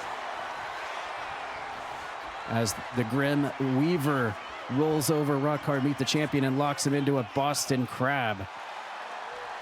And there you see both of the big boys' overshields have been punctured already in this match. And now they can start doing damage to one another with the international title hanging in the balance. Speaking of Deputy Dawg, he will get that opportunity against Queen Savvii here very soon for that Young Lions Championship after he won that match against North Greenfield last Tuesday on the Go Home show. So we have that championship match to look forward to. We also have Linky versus Aiden Gallagher in that retirement match coming up. We also have Grimm versus Raji in the 1-year anniversary Beach Brawl 2025 match. We also have the Women's Championship, Ashterial putting her women's title on the line in that world record title reign in across all of CPW history, putting the belt on the line tonight against Celestia one-on-one. And of course, the main event, the World Heavyweight Champion Psycho T teaming up with Spinny to take on Cassidy Ryan and his boy Pat McAfee. Oh my God. Launches Rock Hard Meat up in the air, catches him with a Samoan drop. They need to get back into the ring. Uh-oh. And I think Grimm Weaver thought he had it won there, but surprise, surprise, turn around. The champion was right in there with him. I'm really glad this didn't end in a count out. I want to see a solution to this thing between these two big boys. Yes, you get to go for the Young Lions Championship. You won the match last Tuesday to win the right to get the shot tonight. Otherwise, it would have been North Greenfield. You won last Tuesday to get a shot here tonight against Queen Savvii. So we'll see what happens with that. As Grimm Weaver's got, no, thumbs the champion right in the side of the juggler, right in the throat. Is it enough for Grimm Weaver? No, that was a close one. Grimm Weaver less than a second away from winning his first title here at CPW over Rock Hard Meat, missing the headbutt, utilizing the bear snout into the canvas, and then clotheslines the champion off his feet. Spins him around, working on the extremities. But here comes Rock Hard Meat. Now we're going to get some slap fighting between the two big boys. Now this is where I want to see it. They were a clubbering. They were a clubbering.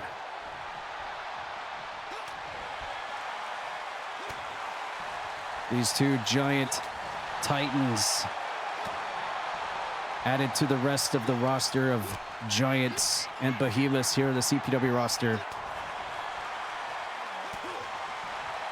CPW full of different shapes and sizes, from big to small. And there it is, there it is, there it is. Pier Sixer here on the beach for the international title. That's it right there. Rock Hard Meat's gonna win out on that exchange. Immediately tucks up the Grimm Weaver in the front face lock. Hoists him up into the air. The strength of the champion, jackhammer by Rock Hard Meat. One of his patented finisher maneuvers. Goes for the cover to retain the belt. No! Grimm Weaver powers out. Rock Hard Meat now going to rely on jumping off the top of St. Francis Folly. Is he going to do it? Oh, he does. The big boulder senton off the top rope. He's going to go for another one to put this big man down. He goes, the big diving splash off the top of St. Francis Folly onto Grimm Weaver, but he still kicks out. What is it going to take to put down the leader of the Wolfpack, Grimm Weaver? Oh, a big harsh boot to the side of the face of Grimm Weaver has busted him open. And now the champion backs him up into the corner. And this match is still continuing. Walks into double big feet to the face. And now Rock Hard Meat standing switch, reverse waist lock. Grimm Weaver fights out of that one. Toe kick from Rock Hard Meat, stuffs him up, power bomb position. And alley-oops him up and over into the ring mat. Rock Hard Meat trying to get the fans here in San Diego behind him. But he gets hit with a lariat from Grimm Weaver as soon as he turns around. Now works on that left arm, that left wrist. And now the Grimm Weaver has got something set and ready for the champion. Oh, he's got him by the throat and stabs him right in the side of the neck with the thumb. Grimm Weaver going for the pin on the champion here. Grimm Weaver 1, 2, 3, does it! Grimm Weaver has just won his first title belt at CPW. He has toppled the Rock Hard Meat tonight at Beach Brawl. International champion, Grimm Weaver!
The following contest is a tables, ladders, and chairs match.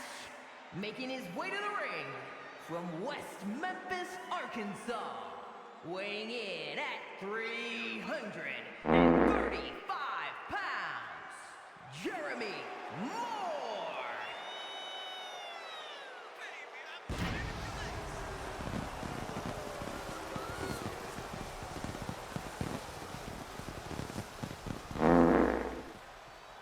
Nerf this.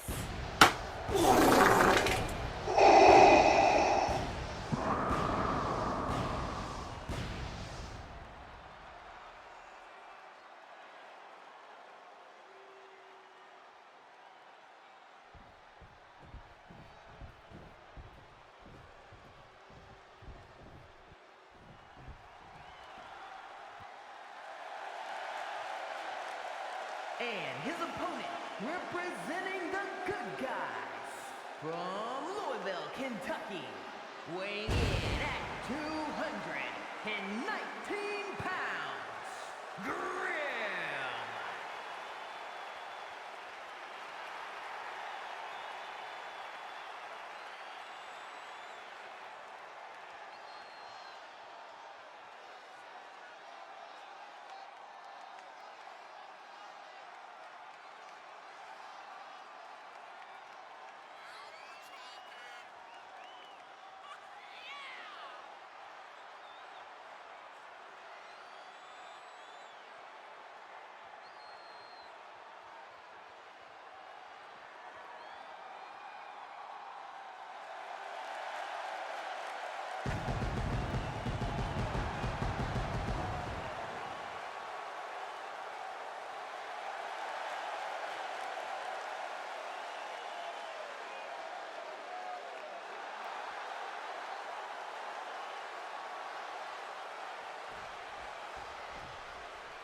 Whoa, right out of the gate, Raji comes barreling across the ring to try to clothesline Grimm. And this is the match we saw at last year's Beach Brawl in the main event for the World Heavyweight Championship.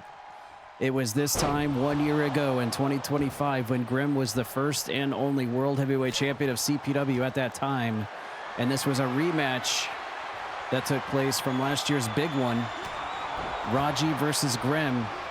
And it was on this event in 2025 that Raji actually defeated Grimm to become the second world champion in CPW history. Can he do it again 1 year after by getting another win over Grimm here at Beach Brawl, or will Grimm get his win back 1 year later? And what I'm being told here as Raji points to his posterior that he's known for as we get double ladders in the ring is that this is no ordinary match. This is in fact a TLC tables, ladders, and chairs match where there is a contract hanging above the ring. And apparently this is a last minute out of stipulation between these two as it pertains to the weekly Toad Talk podcast that we do here at Croakitoad every Sunday between these two co-hosts of the podcast, along with myself, of course, is that whoever climbs up the ladder and retrieves the contract hanging above the ring will be forced to tell the other one what Indeed, they will be forced to tell the other one what they have to talk about on the Bring Your Own News segment for Toe Talk this upcoming Sunday. Oh my God. What a stipulation. What a stipulation. So, for example, if Grimm is able to reach up and grab the contract, he will tell Raji what he has to bring to the table this Sunday, and vice versa. If Raji wins, he will be forced to tell Grimm what he needs to bring to the table on this upcoming Sunday's Toad Talk podcast, which is a segment we do every week on our podcast where it's kind of like a wild card discussion where we just... So delicious. Oh, you missed your booty in the match a few matches ago. That was a wild one. You'll have to go back and check it out. So it's basically a wild card discussion that we do at the start of every podcast where we just literally talk about whatever topic or subject we want to talk about. But in this case, one of these two men will be telling the other one what they're going to be forced to talk about on this Sunday's episode of Toad Talk. So knowing Raji, if he wins, he will force Grimm to talk about something about farts or something. Be like, oh, guess what, Grimm, you have to talk about farts on this episode of the podcast. And if it's Grimm that wins, he'll force Raji to talk about kittens or something. Or something wholesome like that. So very interesting stipulation we have here at Beach Brawl between these two in the 1-year anniversary world title match from last year's event that directly correlates into the weekly podcast we do here in the community at Croakitoad. Of course, these two have a long-standing history with each other. They've been feuding with each other for several weeks, a couple of months now, in fact. And I believe it has led us to this very match here. Oh, poison Rana from Grimm onto the big biscuit Raji. Of course, the only way to win is by climbing that ladder and retrieving that contract, that Toad Talk podcast contract, as Grimm hammers Raji right in the breadbasket with some chair shots. We've seen tables, ladders, or not tables, we've seen chairs and ladders so far in this match. No tables yet, maybe we'll see them at some point. As Raji picks up Grimm and drops him over the top ring rope. Raji retrieves the ladder, sets it up in the middle of the ring, but Grimm comes back with a sling blade and takes him down. And now Grimm quickly climbing up the ladder to grab that case. Oh, he's almost got it. Oh, look at this. Grimm's got one hand on, oh, and Raji topples the ladder. There you see at the very top of your screen, that contract. Oh, right on the ladder. Now that was a shell shock. And Raji trying to go for the pounce after hitting his Oklahoma Slam. 2 patented moves back to back, but Grimm saw the second one coming, able to get out of that one. And here comes Grimm now. Popping up and over. Nice.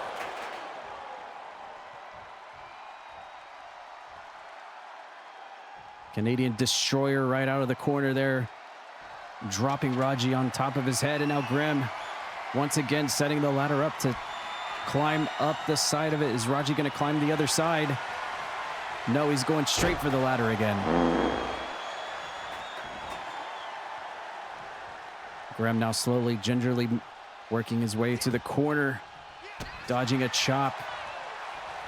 Going for some high-flying moves and didn't get all of it, but still connects, sending Raji out into the sand at ringside, the sandy beach area,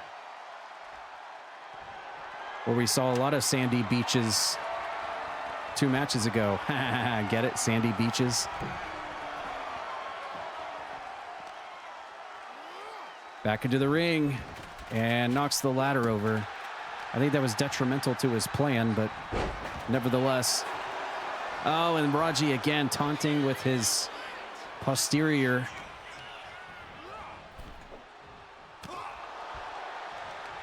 Telling Grimm what he thinks about him. Slings him right back into the ring again. And nice release German suplex. Across the ring now, Raji's got the steel chair.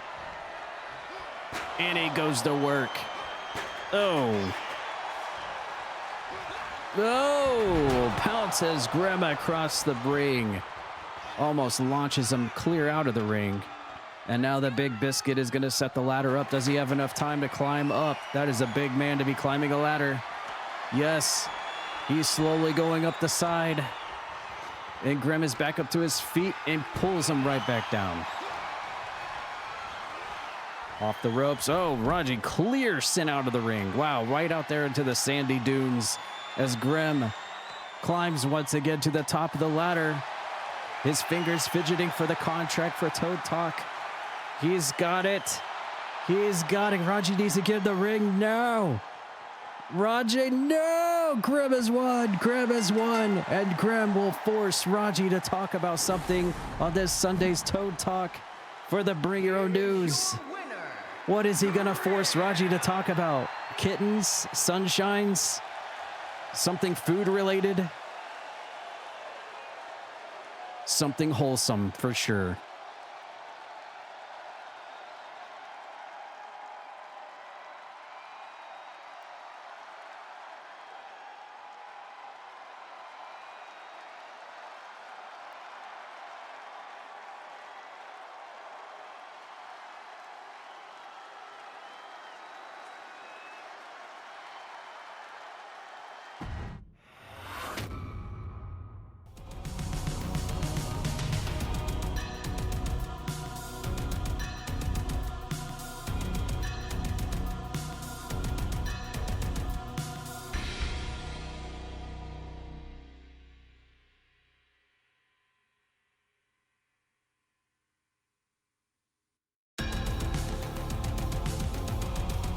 Your booty's so delicious.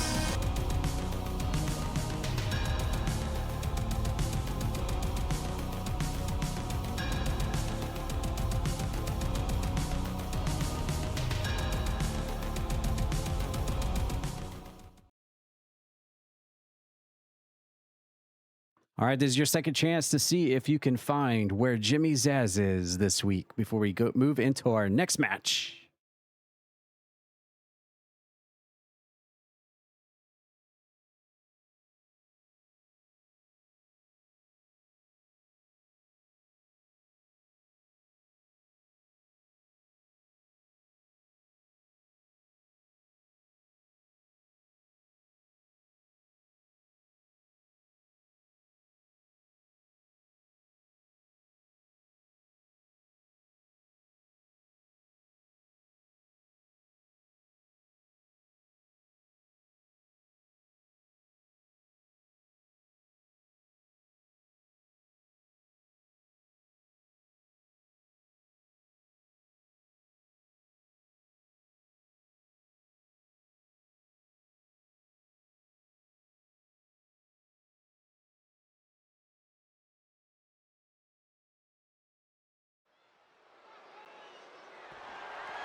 The following contest is scheduled for one fall and is for the NXT Junior Championship.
Introducing the challenger from Toledo, Ohio, weighing in at 245 pounds, Outlaw Dawg.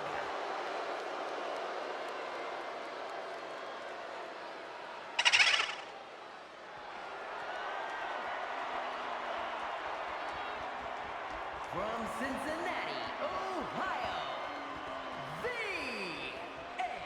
NXT Junior Champion, the Queen Savvii.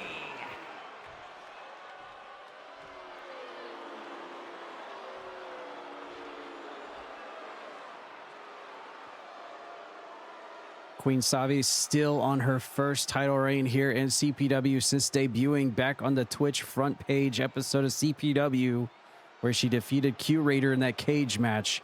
Quickly made short work of the Young Lions division, taking the belt away from Puppy and becoming the champion for the first time back on May 26th, so almost exactly a month ago. And it was kind of interesting. And there we go, right out of the gate, showing off those utilities that she has learned before coming to CPW, training in the Croft manner with Miss Croft herself, utilizing those training and abilities of walking tight ropes, using ropes, platforming, and jumps that she's known for. Her agility is one of the biggest things she is known for here at CPW. That and also, unironically, being involved in weapons matches in pretty much every single match she's came here. I don't think she really expected that, but she is definitely fit right in. You wouldn't notice it just by looking at her, but she is pretty much dominated in all of the matches where it involves utilizing weapons. This one, however, is not, as she tries to go for the top rope splash on a Deputy Dawg who raises the knees up. Again, Queen Savvii winning her Young Lions Championship, the first title belt she's won here at CPW back on May 26th over Puppy back at CyberSlam.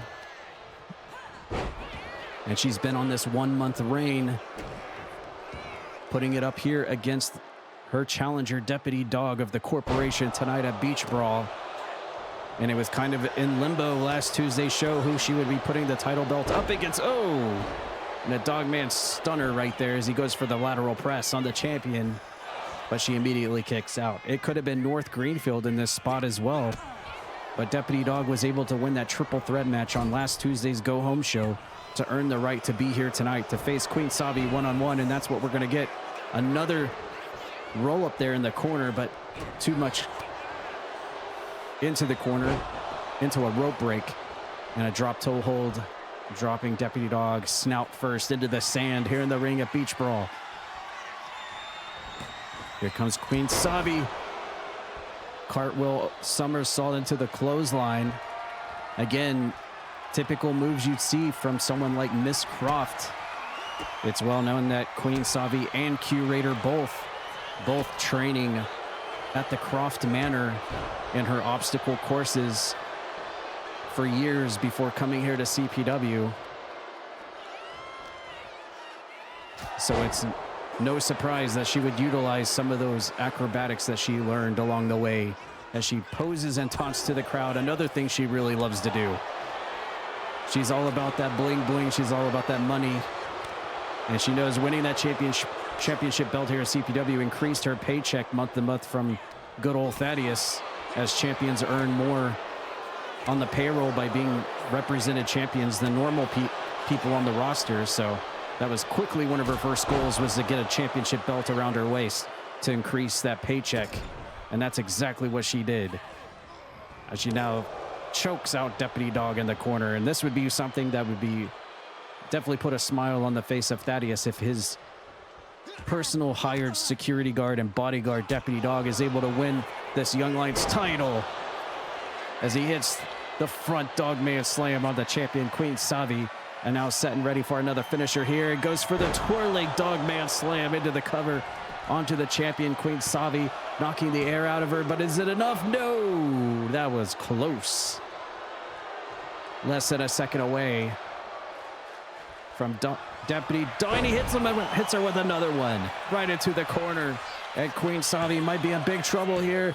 She gets dropped twice, and he does it. Deputy Dawg has just won the Young Lions Championship. Deputy Dawg is the champion. This might be his first title belt in CPW. I'll have to fact check that. But Deputy Dawg is the new Young Lions champion. Junior champion, Outlaw Dawg.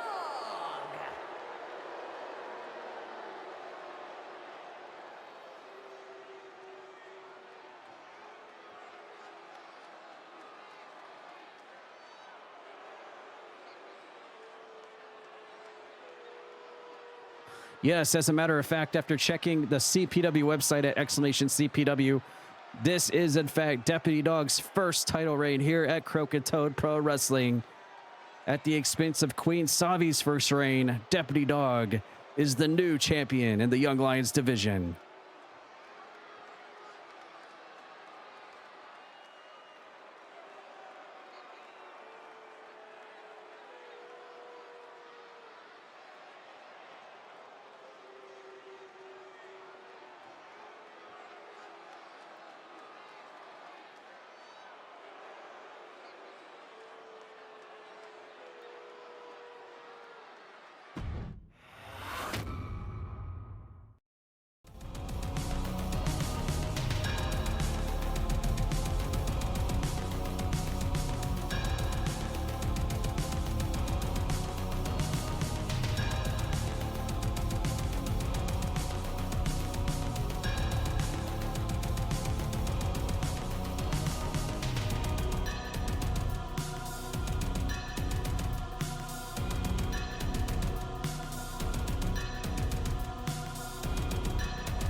The following contest is a special referee match. Please welcome the special referee for this match, the Princess.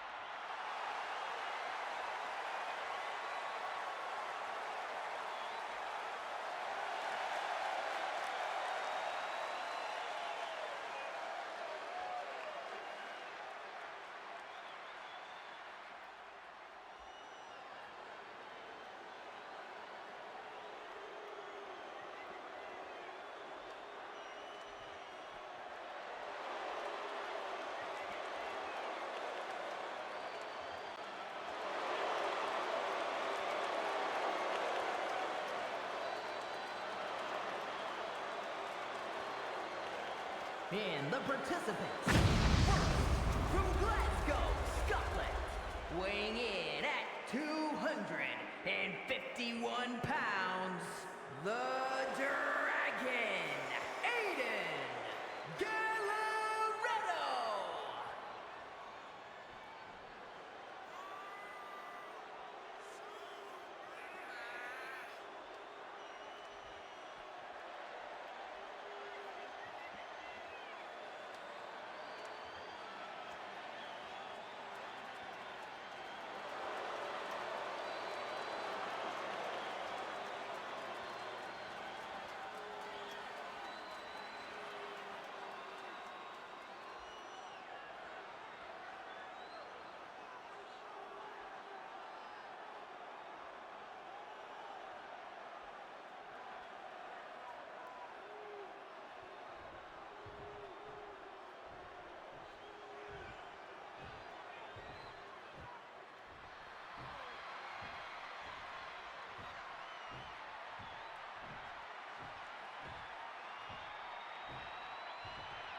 Representing power and glory from another time, weighing in at 235 pounds, Linky.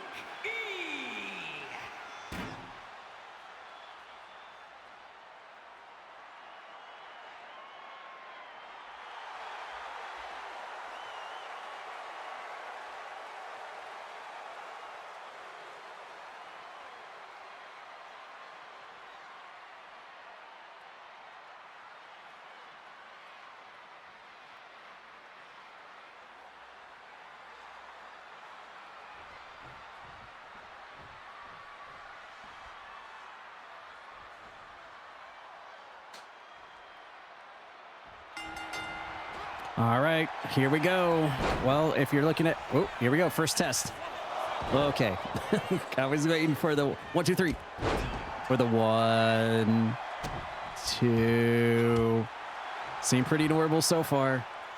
As we know, Connie has been in a very on and off, again, relationship with both of these guys. I mean, she definitely has more in common with Linky, as they have a history together and they're supposed to be friends from their time in Hyrule, but I don't know, there was some miscommunication there for a while. It was like Facebook. Oh, here we go. Oh, okay. All right, seems normal, counts, okay. Their Facebook relationship would definitely be, it's complicated, that's for sure. But now it comes down to this, in a match here at Beach Brawl, aka SummerSlam, which has been dubbed in a retirement match. Aiden Gallagher. Okay, that seemed pretty normal. Lots of near falls early on in this match, but one thing we have not figured out yet is who is going to be the one to retire. Is it, I mean, you would think it's the person that loses the match, right? Usually that's how that works. In a retirement match, it's the loser that has to retire. But this is Croakitoad Pro Wrestling, and not everything is as it seems. It could very well be the winner has to retire. So who knows? Lateral press again. Okay, another normal count, it seems, from Connie, who looks very interesting in a referee attire tonight, who is reffing between these two individuals with her caught in the middle of it. By the way, I also want to point out that after seeing what Jimbo Aberdeen wore to the beach tonight, I have now christened tonight's event not Beach Brawl. It has now been called Bleach Brawl. You're welcome. And we got a stop sign in the... Oh, well, Aiden Gallagher was bringing a weapon into the match, which was completely legal, apparently. There's a cover, pretty normal count there. Weapons are apparently allowed in this thing. Linky goes for a springboard and connects with the crossbody. I mean, on paper, you would... Oh! Aiden Gallagher was ready for him. Kicks him in the side of the head. Remember, Aiden Gallagher has already wrestled in a match tonight. He was in that opening contest teaming with Spike Ryan in a pretty brutal three-way tag team tables match to start off our event. So he's already been out here, and now he's getting fired up. Linky getting hit with a short arm clothesline from Aiden Gallagher. But yeah, if you just look at this on paper, you would think, okay, Connie has Linky's back, no problem. No problems. It's sunshine and rainbows, Connie and Linky. I mean, they're together, right? But I don't know. There was a time there. All right, he had his feet on the ropes, and Connie still counted it anyway. I mean, you can't tell me Connie didn't see his feet on the ropes. Come on. And now we're going to get slap fighting between one of the most serious rivalries and feuds we've had over the past half of a year here at CPW between Aiden Gallagher and Linky. Oh, look at Linky. Tell him, bring it. And he did. Oh, and it enziguri to the side of the head. Drops Aiden Gallagher. Now Linky going for the stop sign. This match is completely legal, and he throws it at him. Then goes for the cover. Here comes Here comes Connie, the special referee. It seemed like a normal count, and maybe even a little slow. I don't know.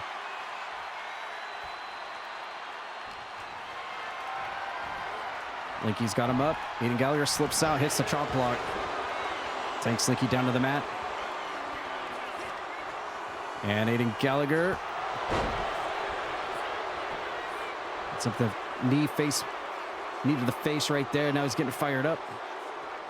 Let's see what he can do. Linky backs out. Nice dodge there. Oh, rupee cutter out of nowhere.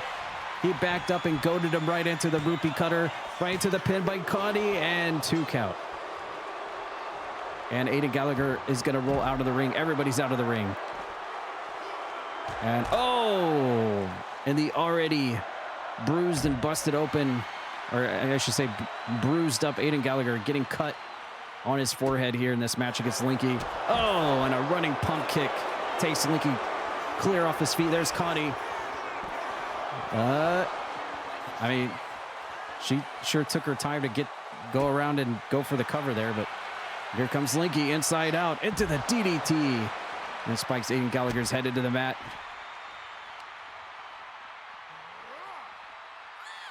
That forehead that has already been busted open. And a nice roll up from Linky. He's got Aiden Gallagher all cinched in, but he kicks out at 2. Linky backs up as Aiden Gallagher. Uh-oh, Linky's gonna go clear to the top here. This is very much high risk. Is it gonna pay off for Linky? Off Death Mountain, nobody there. Aiden Gallagher sidesteps and Samoa Joe's out of the way. And no, tries to go for that pump kick again, but Linky saw it coming. Another reverse. Pops him in the back, another reverse. They are reversing the reverses of the reverses to the reverses. And a twisting torpedo kick to the head by Linky. Here comes Connie again. Wow, you don't have to be that exaggerated. All you have to do is get down and count it. 3, she did it. Linky has won. Linky has won, and Connie, after taking ages to get down and count, she counted it. Was that a fast count? Was that a normal count or a fast count? I don't know. I don't know, man. That seemed kind of fast to me once he finally got down. But then again, she took forever to get down to start the count. I don't know. Like, she completely ran past the pin and did like 1, 2, 3. I don't know. My head hurts. Nevertheless, Linky has won this retirement match. Well, the people in the back say Connie was very fair. Yeah, sure. I guess we'll find out more about who is retired in the CPW promo area on Discord.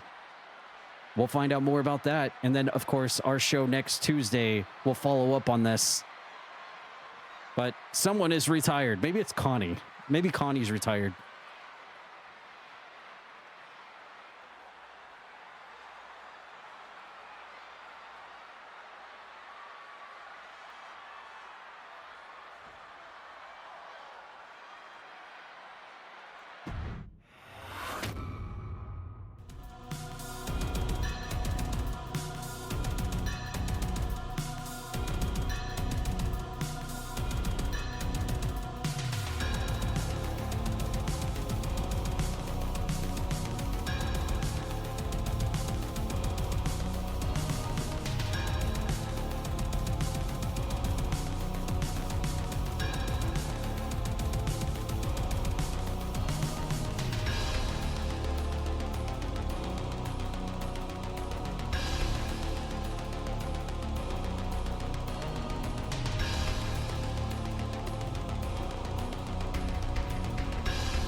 All right, folks, this one is for all the marbles right there.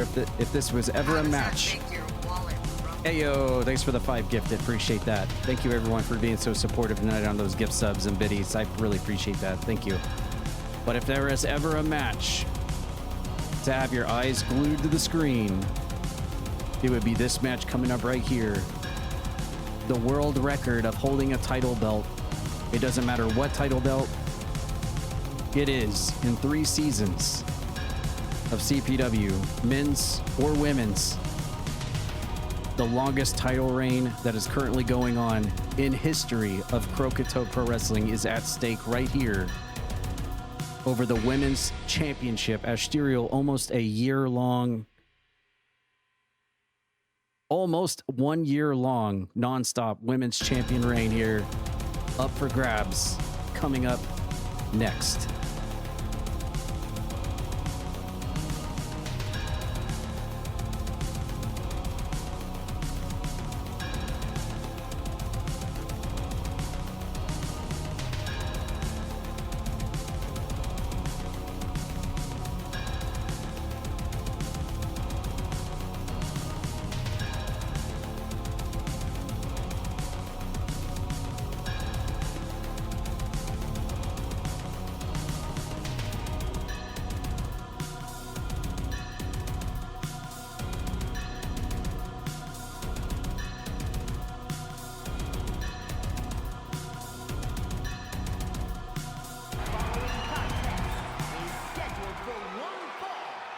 And is for the Women's World Championship.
Introducing the challenger from Miami, Florida, Celestia.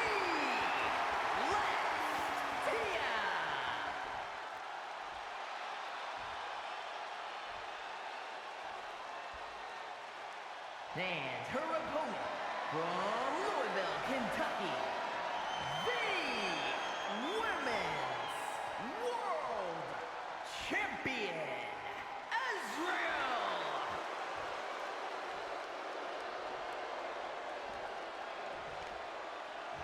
August 26, 2025 was when Ashterial won this title belt.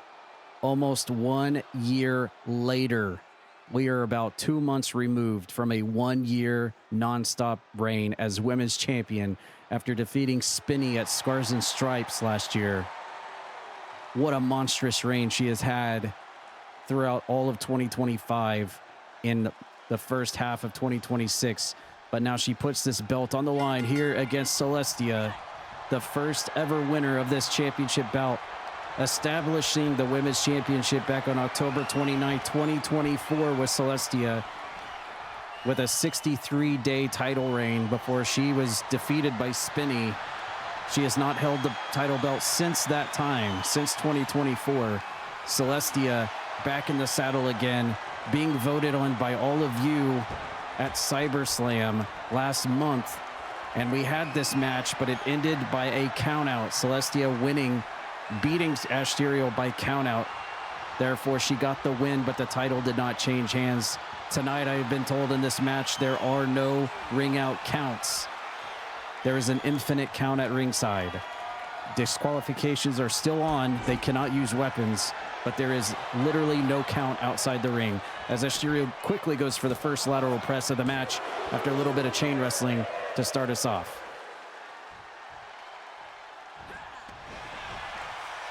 Will Celestia do what Spinny and Ashterial have both done and be a 2-time women's champion? Or will Ashterial carry on with her monstrous women's title reign, looking to seal the deal for an entire year, busting up anyone else's title reign in all of CPW, no matter what title division it is? This is the first step to doing that right here. She can dethrone and put away Celestia, her top contender for the championship, right here at Beach Brawl. And what I believe is also... No, wait, no, there's one more match. I was going to say semi-main event, but I forgot about one other match we're going to be seeing. 3 matches left on the night. This is the first of 3 left to go. Probably the biggest match I was looking forward to right here, because there's so much on the line, not just for the women's title, but just the statistical reasoning going into this as well. Fun fact, only 3 women have ever won the CPW Women's Championship since October 2024. That is Celestia, Spinny, and Ashterial. Ashterial again, lateral press on Celestia, going for the cover, but an immediate kick out. Ash goes off the ropes, gets popped in the side of the head by Celestia, who goes for the crisscrossity and winds her up. And Ash is going to dip out to the outside into the sandy beaches here at Beach Brawl. And you'll notice the referee is not making any counts here because there are no counts. There is an infinite count at ringside this time. So as we don't get what we get last month at CyberSlam happening again. Ashterial coming back into the ring, attempting to get the upper hand. Here comes Celestia, showing some lucha moves. Hits her with the whippersnapper. And Ash sent into the corner. Celestia staying on it here. Scoops Ash up. She slips out. Hits a DDT reversal. And Celestia, nice rear waistlock into the backdrop. And now we have a double down between the champion and the challenger here in this women's title match. Celestia, the first one up to her feet. Looking to pick Ashterial up. And backs her up into the neutral corner. Just a slap to the face. Ash didn't like that. Elbow to the side of the face. Standing switch, go behind, and now Ash with... Ooh, just a front slam, dropping Celestia face first into the mat. Here's Front face lock into a snap suplex. Already a 2-star match rating early on in this match. Irish whip into the neutral corner. And now Celestia looking for something. Ash slips out, hits a DDT, and Celestia has been cut open.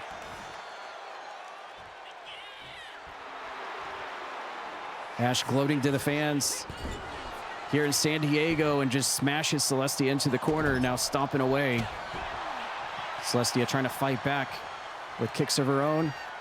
And she gets caught with a big flapjack up in the air right on top of that CPW logo. And Ash now telling Celestia to get to her feet and guiding her over to the left corner of the ring. Putting her up on the top ring rope is, Ashterial going for broke here. We are going to get a top rope riptide off the top by Ashterial. The strength to pick up.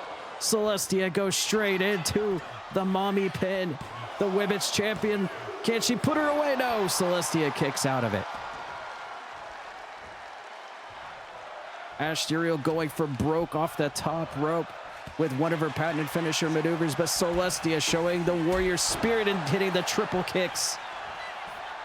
As exclaimed at the intro of her theme music, and now going to the top is Celestia with the 450 elbow drop. Not to be outdone by Ashterial, goes straight to the cover as the challenger. Going for the cover on Ash, 1, 2, no, Ash kicks out. And a bleeding Celestia, thought she had it right there. Toe kick by Celestia, has got the butterfly hook and the brain buster, and she goes straight into the cover again on the champion. Spiking Ash on her head, looking for the pin here, 2, 3, she did it! Celestia has done it. She has dethroned Ashterial. It is the champion once again. Celestia, the women's champion again at CPW. Women's World Champion, Celestia.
All right, it's semi-main event time.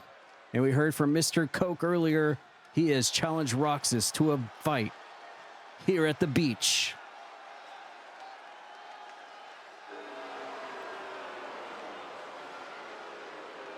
I suck! The following contest is a Light me up! Triple Threat Extreme Rules match.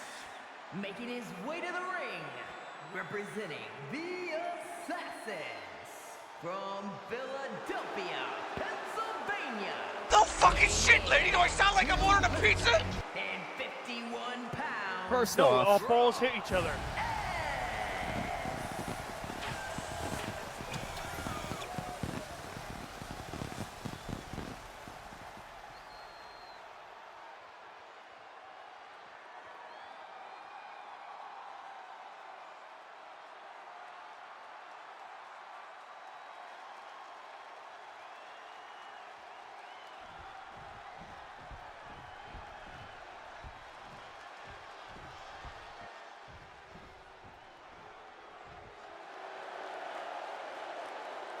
And his opponents, first, representing the Assassins from Greenwich, Connecticut, weighing in at 237 pounds, Mr. Cole.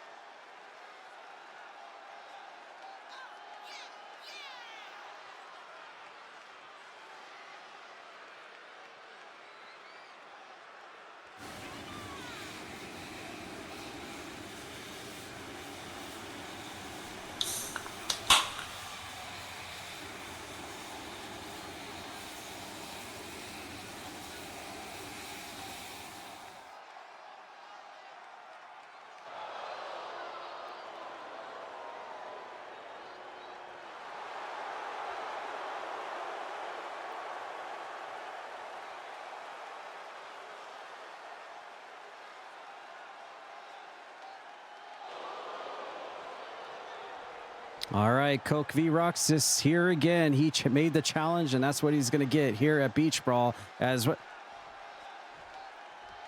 What? What is she doing back? And representing the Assassins from Miami, Florida, the American Dream.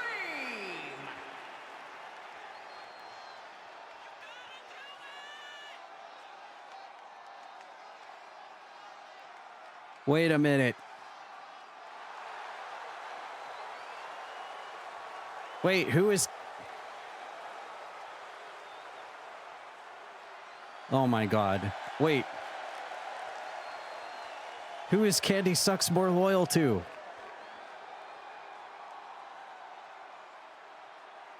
Wait, is Candy Sucks in this match? Wait, what is she doing in the match? Oh my God, Candy Sucks is actually in the match.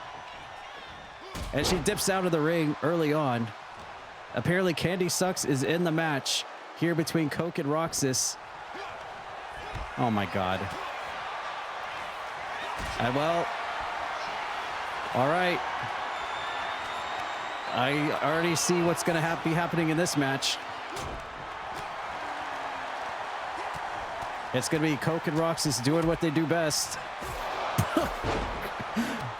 And Candy Sucks is going to be just doing what Candy Sucks does best. And that's bringing weapons into the ring.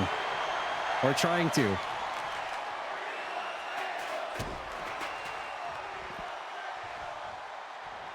So while we don't get distracted by Candy Sucks, who is making her second appearance here tonight at Beach Brawl, we see this fight that was made a challenge by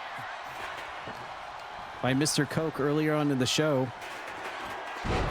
And there we see Candy Sucks setting up a table in the ring to further encourage things to happen here tonight between Coke and Roxas. Oh! And, oh my God, Roxas up on the top rope on Mr. Coke, waiting for Mr. Coke. Oh, and a diving crossbody off the top rope. As what is Candy? Candy is completely tearing up the entire beach here at Beach Brawl. And she is sliding weapons all around in the ring here.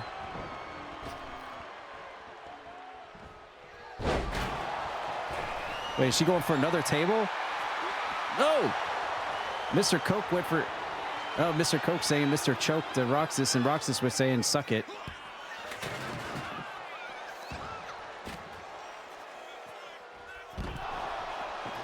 All right, well, Candy Sucks is in the ring. And she's setting up hardware. She's setting up furniture. So that maybe we'll see something interesting happen here between Coke and Roxas. Oh, she's sprinkling the beach. What the heck was that? What did Coke just do to Roxas? Did you see that? Did Coke just throw sand into Roxas's face here at ringside? Uh-oh. No! No, Coke! No! Why did you hit Candy Sucks? I think Coke thought she was going to attack him. She wasn't going to attack him. Coke, no! Why did you do that? Uh-oh. And now they both... Apparently they have turned their attention to Candy Sucks. They have stopped fighting amongst each other.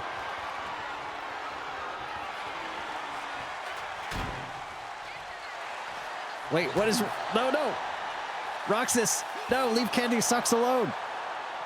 Leave Candy Sucks alone, Roxas. Yes, save Candy Sucks, Coke. I suck!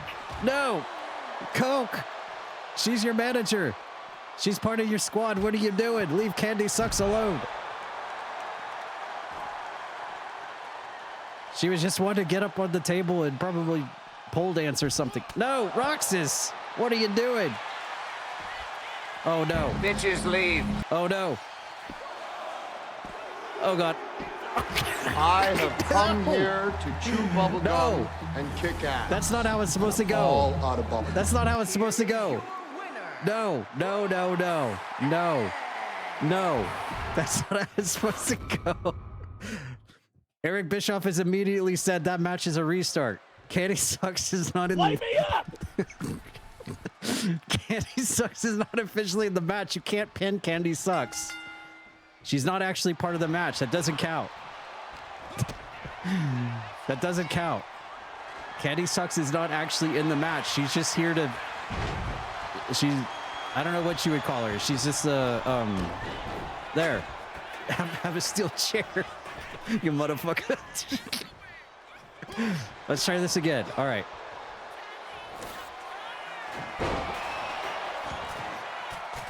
All right, Candy Sucks.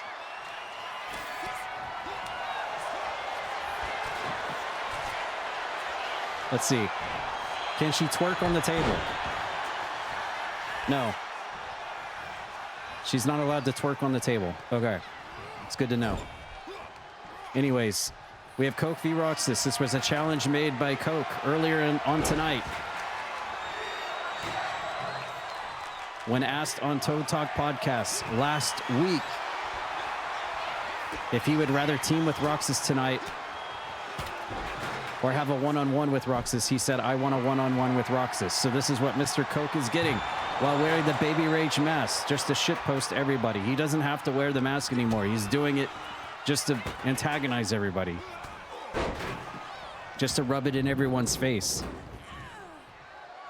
And apparently from his statements earlier, he said if he loses this match, when Roxas loses this match, he's going to make Roxas wear the Baby Rage mask. So I don't know what that means. Is this a loser has to wear the Baby Rage mask match? Uh-oh, there's a pin by Roxas outside the ring.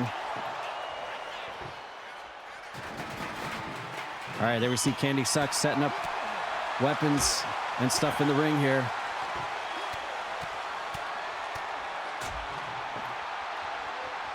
She's just here for entertainment purposes. You cannot pin or submit Candy Sucks. She's just here to make the match more entertaining here on the beach. Roxas needs to leave Candy Sucks. Roxas is chasing after Candy Sucks. Oh, God. They're both cheat. All right, there.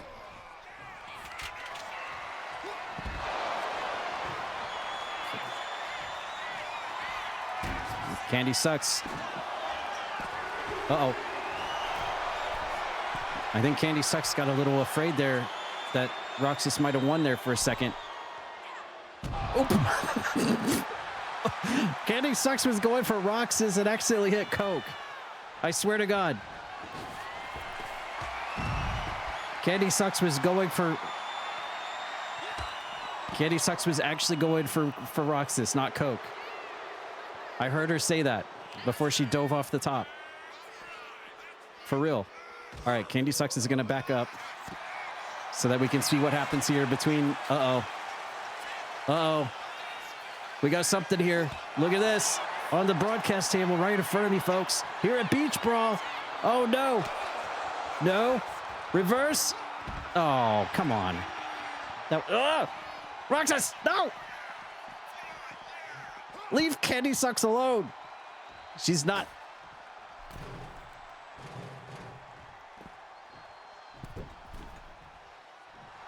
You leave her alone.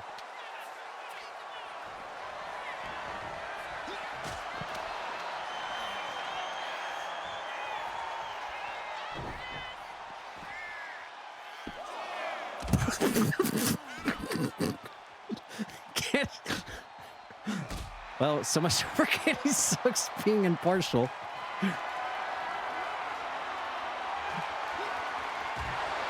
Mr. Coke needs to help Candy Sucks here. She just saved his life. Roxas, get off of Candy Sucks. Leave her alone. Candy Sucks in big trouble here. She needs to get away from Roxas. Oh, Jesus Christ. Is he going to pin her again? Oh, my fucking God. God damn it. How do you do this? Wait, hold on. There. Oh, God dang it. Well, Roxas wins tonight by pinning Candy Sucks. But he did not pin Coke.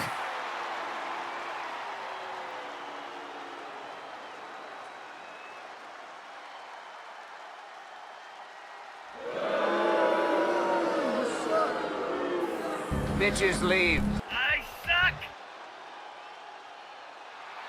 Nothing but bits. I suck!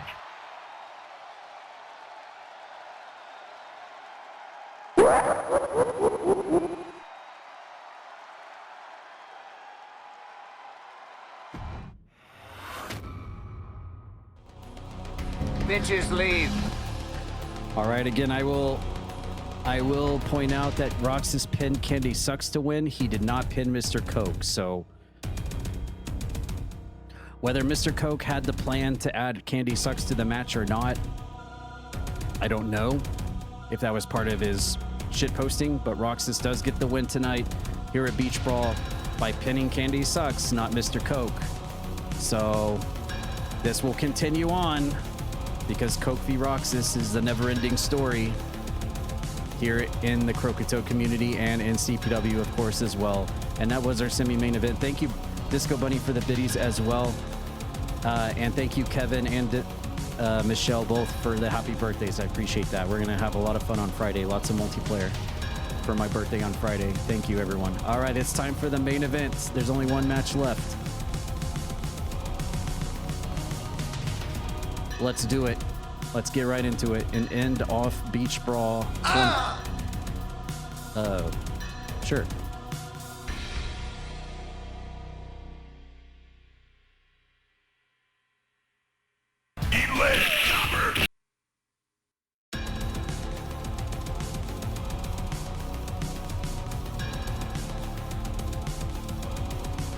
You gotta be fucking kidding me.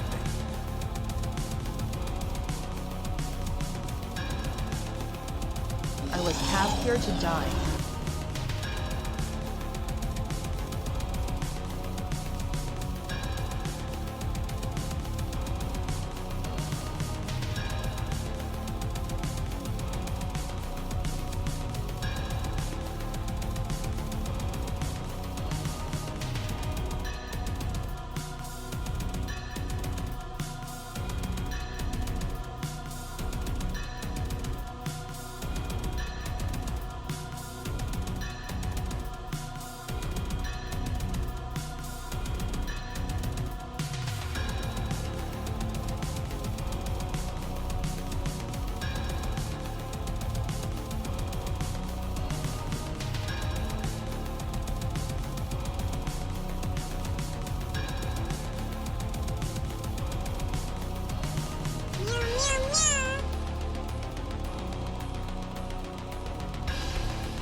All right, it's main event time, ladies and gentlemen.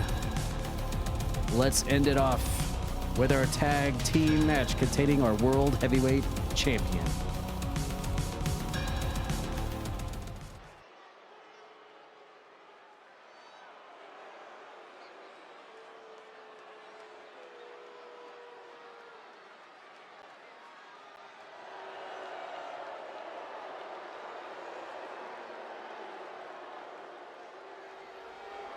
The following contest is a tag team match scheduled for one fall.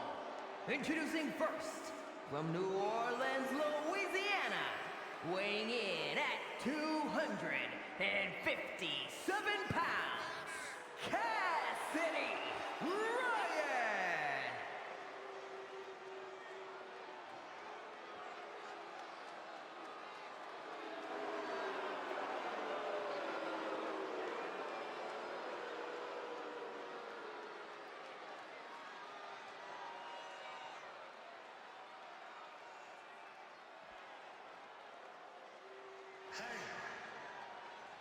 Let's go!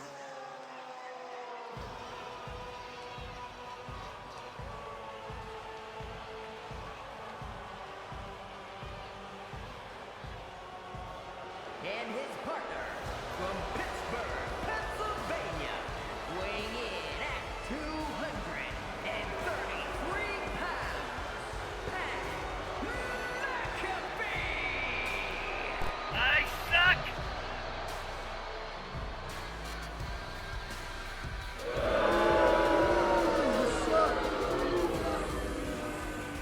I suck!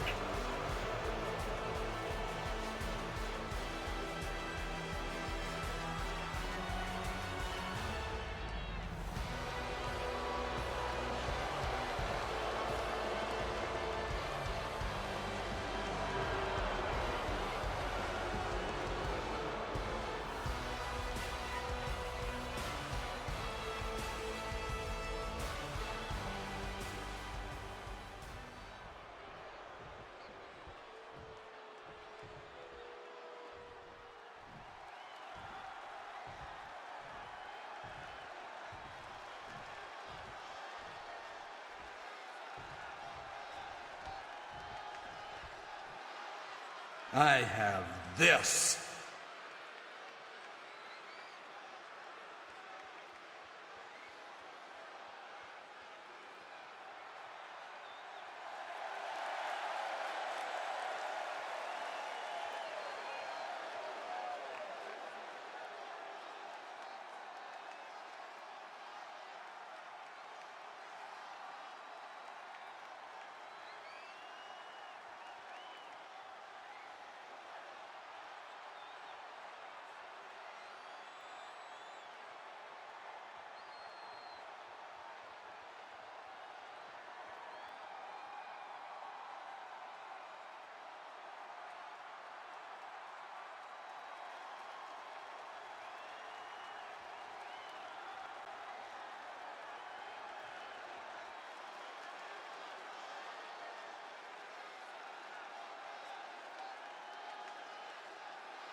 And her partner, representing Wolfpack from Baltimore, Maryland, weighing in at 241 pounds, the World Heavyweight Champion, Psycho T.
Okay, it's main event time here at Beach Brawl. It's the World Heavyweight Champion and the previous champion Spinny on one side of the ring, on the right side of the ring, as they take on Cassidy Ryan, the world champion 2 world champions ago, and his best buddy in the world, Pat McAfee, making his in-ring CPW debut in the match, teaming up with him on the left side of the ring.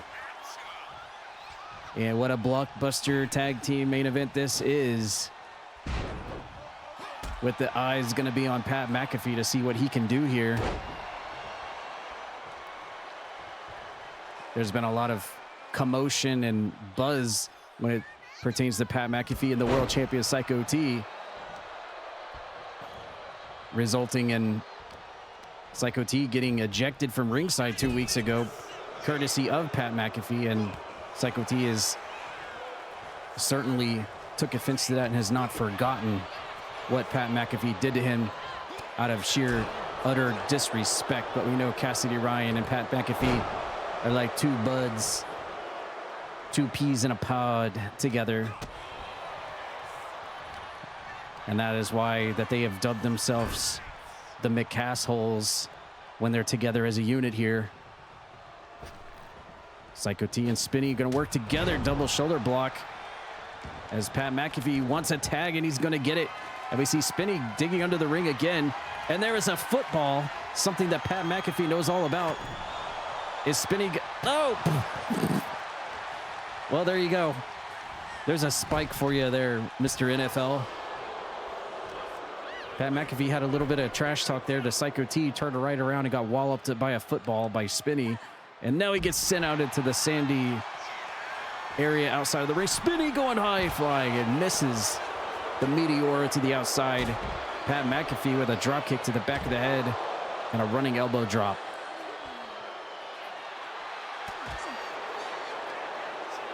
Just want to remind everybody that the last Tuesday in July, our next major pay-per-view PLE event will be called Scars and Stripes. That'll be Tuesday, July 28th.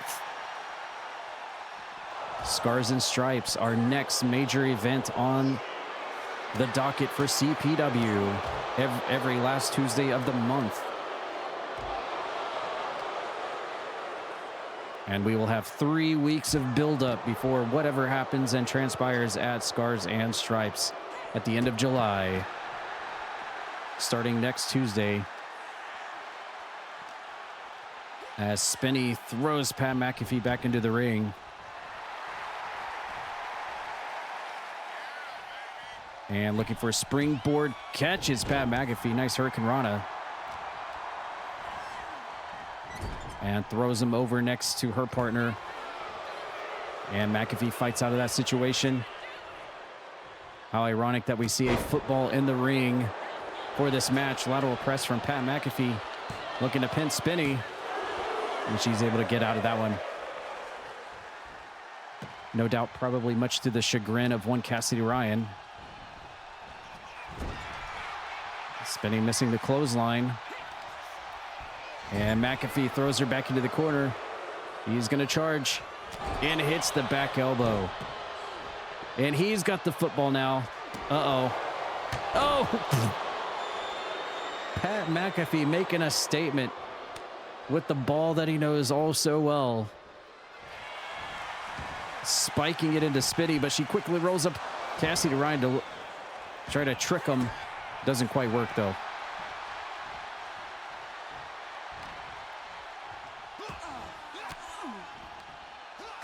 And now Cassidy Ryan tagged into the ring. He's got Spinny up, powerbomb position. Oh, and a kneeling powerbomb right into the ring. And now he's got the football. Oh, and he missed. Incomplete pass. Aimed right for the world champion's fedora. Didn't quite get it, though. Cassidy Ryan snap suplex on Psycho T, who is now in.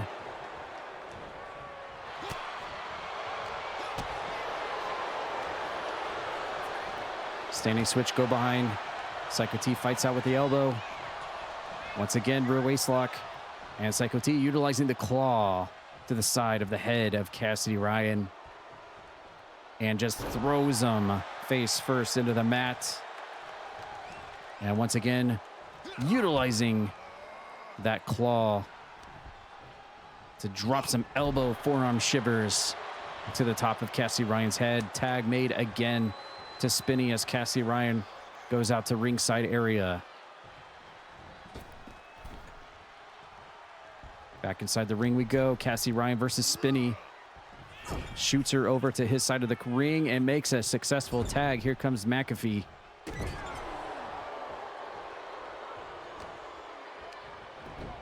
And a quick roll up from Spinny. No pinfall. Hoists him up, shows the strength of Spinny. She may be small in stature, but she certainly has the strength to be able to do things like that for sure. And a toe kick to McAfee. Got him up. He fights out of this predicament. Spinny counters with the jawbreaker. Standing switch, go behind. McAfee fights out of that one again. And yet again, rear waist lock. Shoots her into the corner next to Cassidy, but it's reversed again. And more reverses, lots of reverses. McAfee's got her up, scoop slam. And another constant tag. Here comes Cassidy Ryan once again.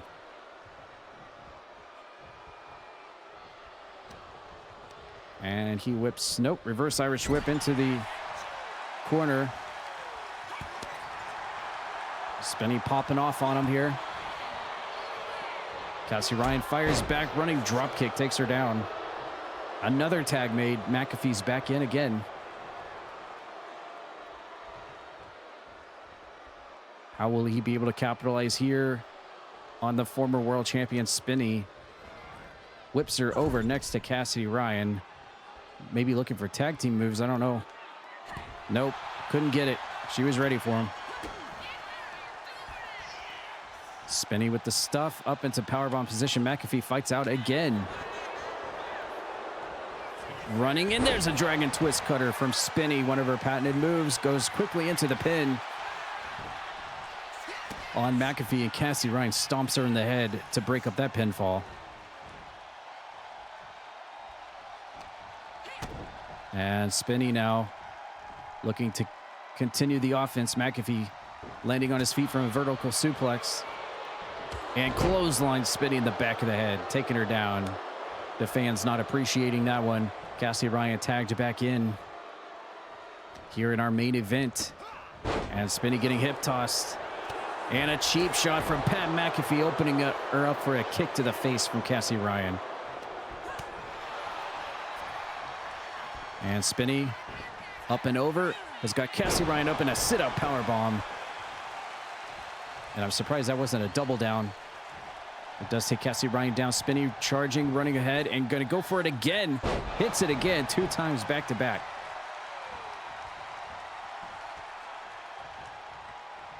She's definitely got the quickness. Was able to connect that move twice in a row. Cassidy Ryan fighting off the shoulders of Spinny. Right next to her partner, toe kick from Cassidy Ryan. Got her pump handled up.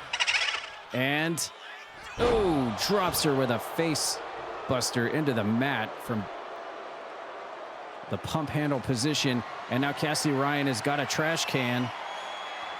I mean, his name is Trash Bag Sev, so it's only right that he finds Trash Can Sev under the ring for sure.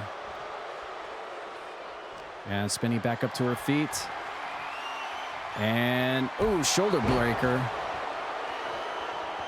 Scott Norton style. And she is down it for the count here. She needs to make a tag to the world champion Psycho T for sure. They have done a good job of isolating Spinny. Then again, she hasn't made it a real clear effort to try to tag out either. Toe kick to McAfee. Got him up and drops some brain buster. Now she's going to make a tag. World champion in. And McAfee's right for the pickings for Psycho T, who decides to slip out of the ring and go for a weapon, something he's known for. He's going to bring thumbtacks to the beach. Not the first time we've seen those. McAfee drops him, slips out, reverse inverted DDT from McAfee. And he decides to just go for the lazy lateral press pin on the world champion. Wouldn't hear the end of that if he was the one able to do that. Toe kick from McAfee, stuffs him. Up and, oh, Canadian Destroyer. But look at that, world champion right back up to his feet, and McAfee dodges a super kick. Looked like he was going to tag out to Cassidy. And measuring Psycho T in the corner. Does not go for tag. Just messing around with Psycho T, and he pays for it. McAfee's got him up. Neutral corner time. Drops him face first on the turnbuckle pad. And McAfee with some stomps on the champion. Because looks like he's going to back out and make a tag to Cassidy Ryan. And Psycho T, the first one to initiate, kicks. Discus forearm smashes him in the face. Here comes Cassidy Ryan.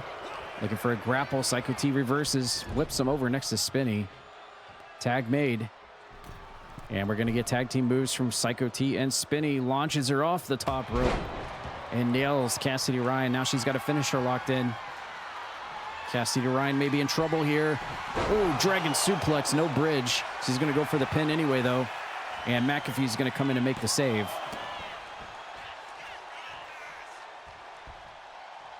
Cassidy Ryan landing right on the back of his neck. Terrible position there. As Spinny isolates Cassidy Ryan next to Psycho T. Runs across the ring and missing the forearm smash. Cassidy Ryan bashes her into the corner. And a little bit of trash talk there from Psycho T and Cassidy Ryan. Just inches away from each other. Cassidy making a constant tag back to McAfee. And he's got the trash can. Wait, what is happening? McAfee scared for his life here at Spinny. And look at this. Oh, he juked her. He acted like he was scared and caught her anyway. But Spinny gets right back up to her feet, throws him into her corner. Tag May, Psycho T's in. Getting a little bit of revenge here on McAfee. Double suplex from Psycho T and Spinny onto Pat McAfee. Let's see what the world champion can do. Oh, Pat McAfee out of nowhere. Flying clothesline. Takes the champ down. Running Hurricane Rana for good measure, and he's going to tag out to Cassidy Ryan. And now Pat McAfee is actually bringing it here tonight. I was actually wondering what he was going to bring to the table in this main event tag match, but he is certainly doing it. Cassidy Ryan trying to cheat the win with his feet on the ropes, but that doesn't go anywhere. Oh, and a nice Dr. Death Steve Williams style backdrop right there. Love to see it as he goes for the pin on Psycho T, but Spinny comes in to make the save. 4-star match rating here in our main event of Beach Brawl 2026. Cassidy Ryan winds him up and hits a neck breaker onto Psycho T. And once again moves over to make a tag to McAfee. Double tags now. Spinny's in. And runs and hits a Dragon Twist cutter onto McAfee out of nowhere.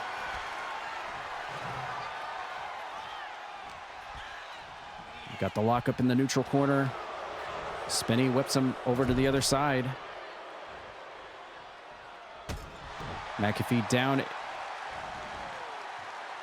Where is Spinny going? She's going for the football again. Spinny has got the football. It tries to chunk it into McAfee's face, and he comes back with a Canadian Destroyer into a pin on Spinny. But there's Psycho T to break it up. They understand that the trash talk is real here with McAfee utilizing the football. We tried to use the trash can, but she rolls out of the way. Standing switch. McAfee gets out of that one. Elbow shot and hits a neck breaker right on top of the football.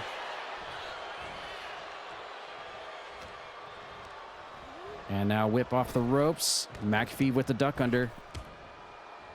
And a collision in the ring. Standing drop kick. Yeah, we need Pat McAfee versus Scott Norton. Then we'd have McAfee versus Norton. Maybe we have McAfee and Norton versus Roxas.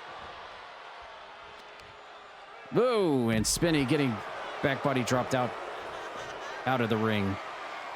And oh, McAfee just chunks a trash can at her. And it connects.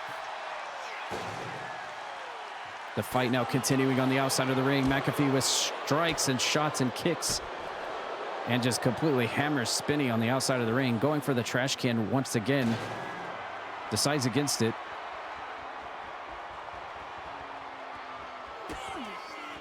Toe kicks her up. Suplex. Oh. Now that was a move. Drops her head right onto his knee. Reverse Irish whips. And McAfee's in the ring. Everybody's in the ring. 4.5 match star rating for our main event of June. And she's got the football again and tries to throw it into his face again. The football finally leaves the ring. The football has had more ring time than any other weapon in this match. And rightfully so. As Cassidy Ryan gets the tag, hits a running elbow drop. And now he's poised for a finisher. Uh-oh. He's got Spinny. Oh, tried to go for that fisherman suplex, but she rolled through into a pinfall out of nowhere. Oh, he's going to roll it back on her. Cassidy Ryan with the sneaky pin. Almost gets it. 5-star match rating now. And Cassidy Ryan snaps suplex onto Spinny, and he's going to make a tag again. Pat McAfee back in. Oh, dodges the punch. Spinny trying to fire back. Looks like she's going to make a tag. World champion tagged in now. How is this one going to end? Psycho T again leaving the ring. Looking for weapons. Oh, he's got a table. We've seen plenty of those tonight. Will this actually get put to use? Pat McAfee with a pose. Oh, just in time to get caught by Psycho T. Part of McAfee's soul has been collected by the man from the nightmare world right in the middle of his taunt. Oh, man. That was hilarious. What great timing. But he comes right into a running Hurricane Rana. As McAfee, we can see a little bit of his trash talk leaving his body each time he goes to work on Psycho T. Cassidy Ryan now tagged back in. And a sidewalk slam from Psycho T. Straight into the cover. Is this going to do it? No, Cassidy Ryan kicks out. And Psycho T wins out on the strike exchange with Cassidy Ryan and going once again, sidewalk slam. Psycho T now set and ready, finisher locked on Cassidy Ryan. He's going to go for the Razor's Edge. Can he pull it off? He's right next to He's right next to Pat McAfee, though. Oh, this is really bad ring positioning. Yeah, he is. Yeah, immediately it's broken up. And Cassidy Ryan, arms hooked. Reversal. kicks to the back of the left knee from Psycho T to Cassidy Ryan. Reverse Irish whip. And now they're over next to Spinny. Cassidy Ryan grinding the face of Psycho T on the top ring rope. Just to add insult to injury. And oh, Cassidy Ryan just slammed Psycho T into that metal frame of that table. And McAfee's back in. Slowly lifts Psycho T up to his feet. He's got him up. Nope, Psycho T slips out. He's got the arm wrenched. And nice inside out clothesline onto McAfee. Dead center of the ring. Psycho T looking to make a tag again. Lots of constant tags on both sides of the ring here in this tag match. Spinny again going for weapons. Well, she just spills the thumbtacks out at the ringside area. Not really sure. McAfee with a trash can. He doesn't get anywhere with that one, though. Spinny's got the trash can and just throws it at McAfee.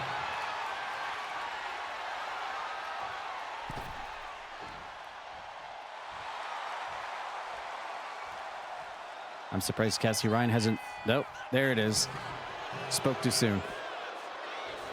The cheap shot attempt. And here we go. Oh, there it is. Cassidy Ryan. And now Spinny in a bad place right here. Surrounded by Cassidy Ryan and Pat McAfee. Oh, he's going up top. He's going up top.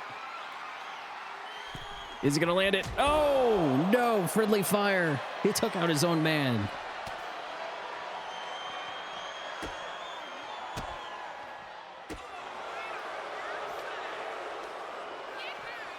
And it doesn't matter. McAfee hitting the steps. And now look at Spinny taking care of both of them. He's got her hooked. Fights out of that. He was looking for that perfect plex. Double forearm shot. Well, it looked like she was in deep trouble here, but she's fighting off both of them.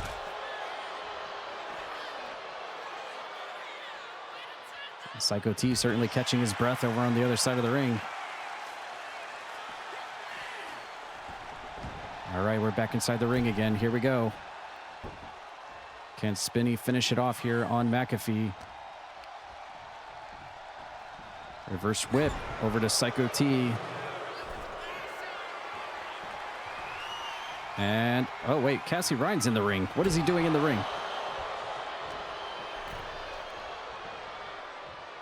Referee needs to get in control of this. Spinny lands on her feet.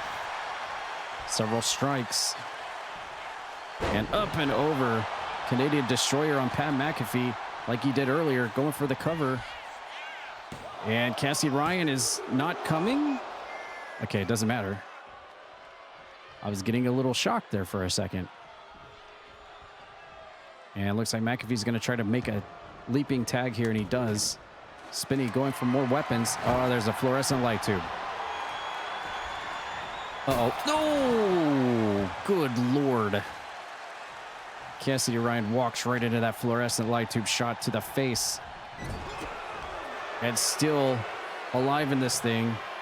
He's got the leg and the perfect plex into the bridge. Going for the cover, but Psycho T's in to make the save. Otherwise, that would have been GG for sure.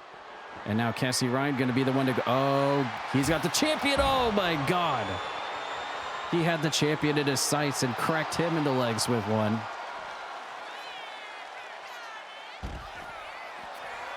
I have no idea what's... Oh, Psycho T. And now this match is broken down. Uh-oh. What is Spinny about to do to Pat McAfee? Oh, Death DT to Pat McAfee. And now Spinny's back inside. Cassidy's back in. McAfee is down for the count. And he just wheelbarrows Spinny out of the corner. Kicks her for good measure. Stomp on the arm. Or knee. Knee to the arm, rather. This has been a match. What a great way to end off Beach Brawl 2026. For sure. And thumbtacks have arrived again, and he just drops him outside the ring. Whether or not that'll come into use, we'll never know, probably. And now Spinny contained. Well, she was. And another whip over to the other side of the ring. Double knees misses. Spinny dragon twist cutter right next to her partner in the corner of the ring. But it's a double down. She landed on that metal part of that table. Rough landing there. Let's see if she can capitalize. She's putting Cassidy Ryan to the top. Uh-oh. We got a big move coming up here. What is this? Spinny going for... Oh, the Steiner screwdriver on the top turnbuckle pad to put him away, but I see McAfee's already in to make the save. The fact she was able to hoist Cassidy Ryan up in the air like that is mesmerizing. And now the tag made, Psycho T is in. It has certainly been a back and forth match, that's for sure. Uh-oh, here comes the claw. The claw has finally been implemented in this match. And Cassidy Ryan takes a face full of claw of the world champion. It gets pinned for the 1-2-3. Psycho T will win it for his team here in the main event of Beach Brawl 2026. Shots fired by Psycho T here tonight.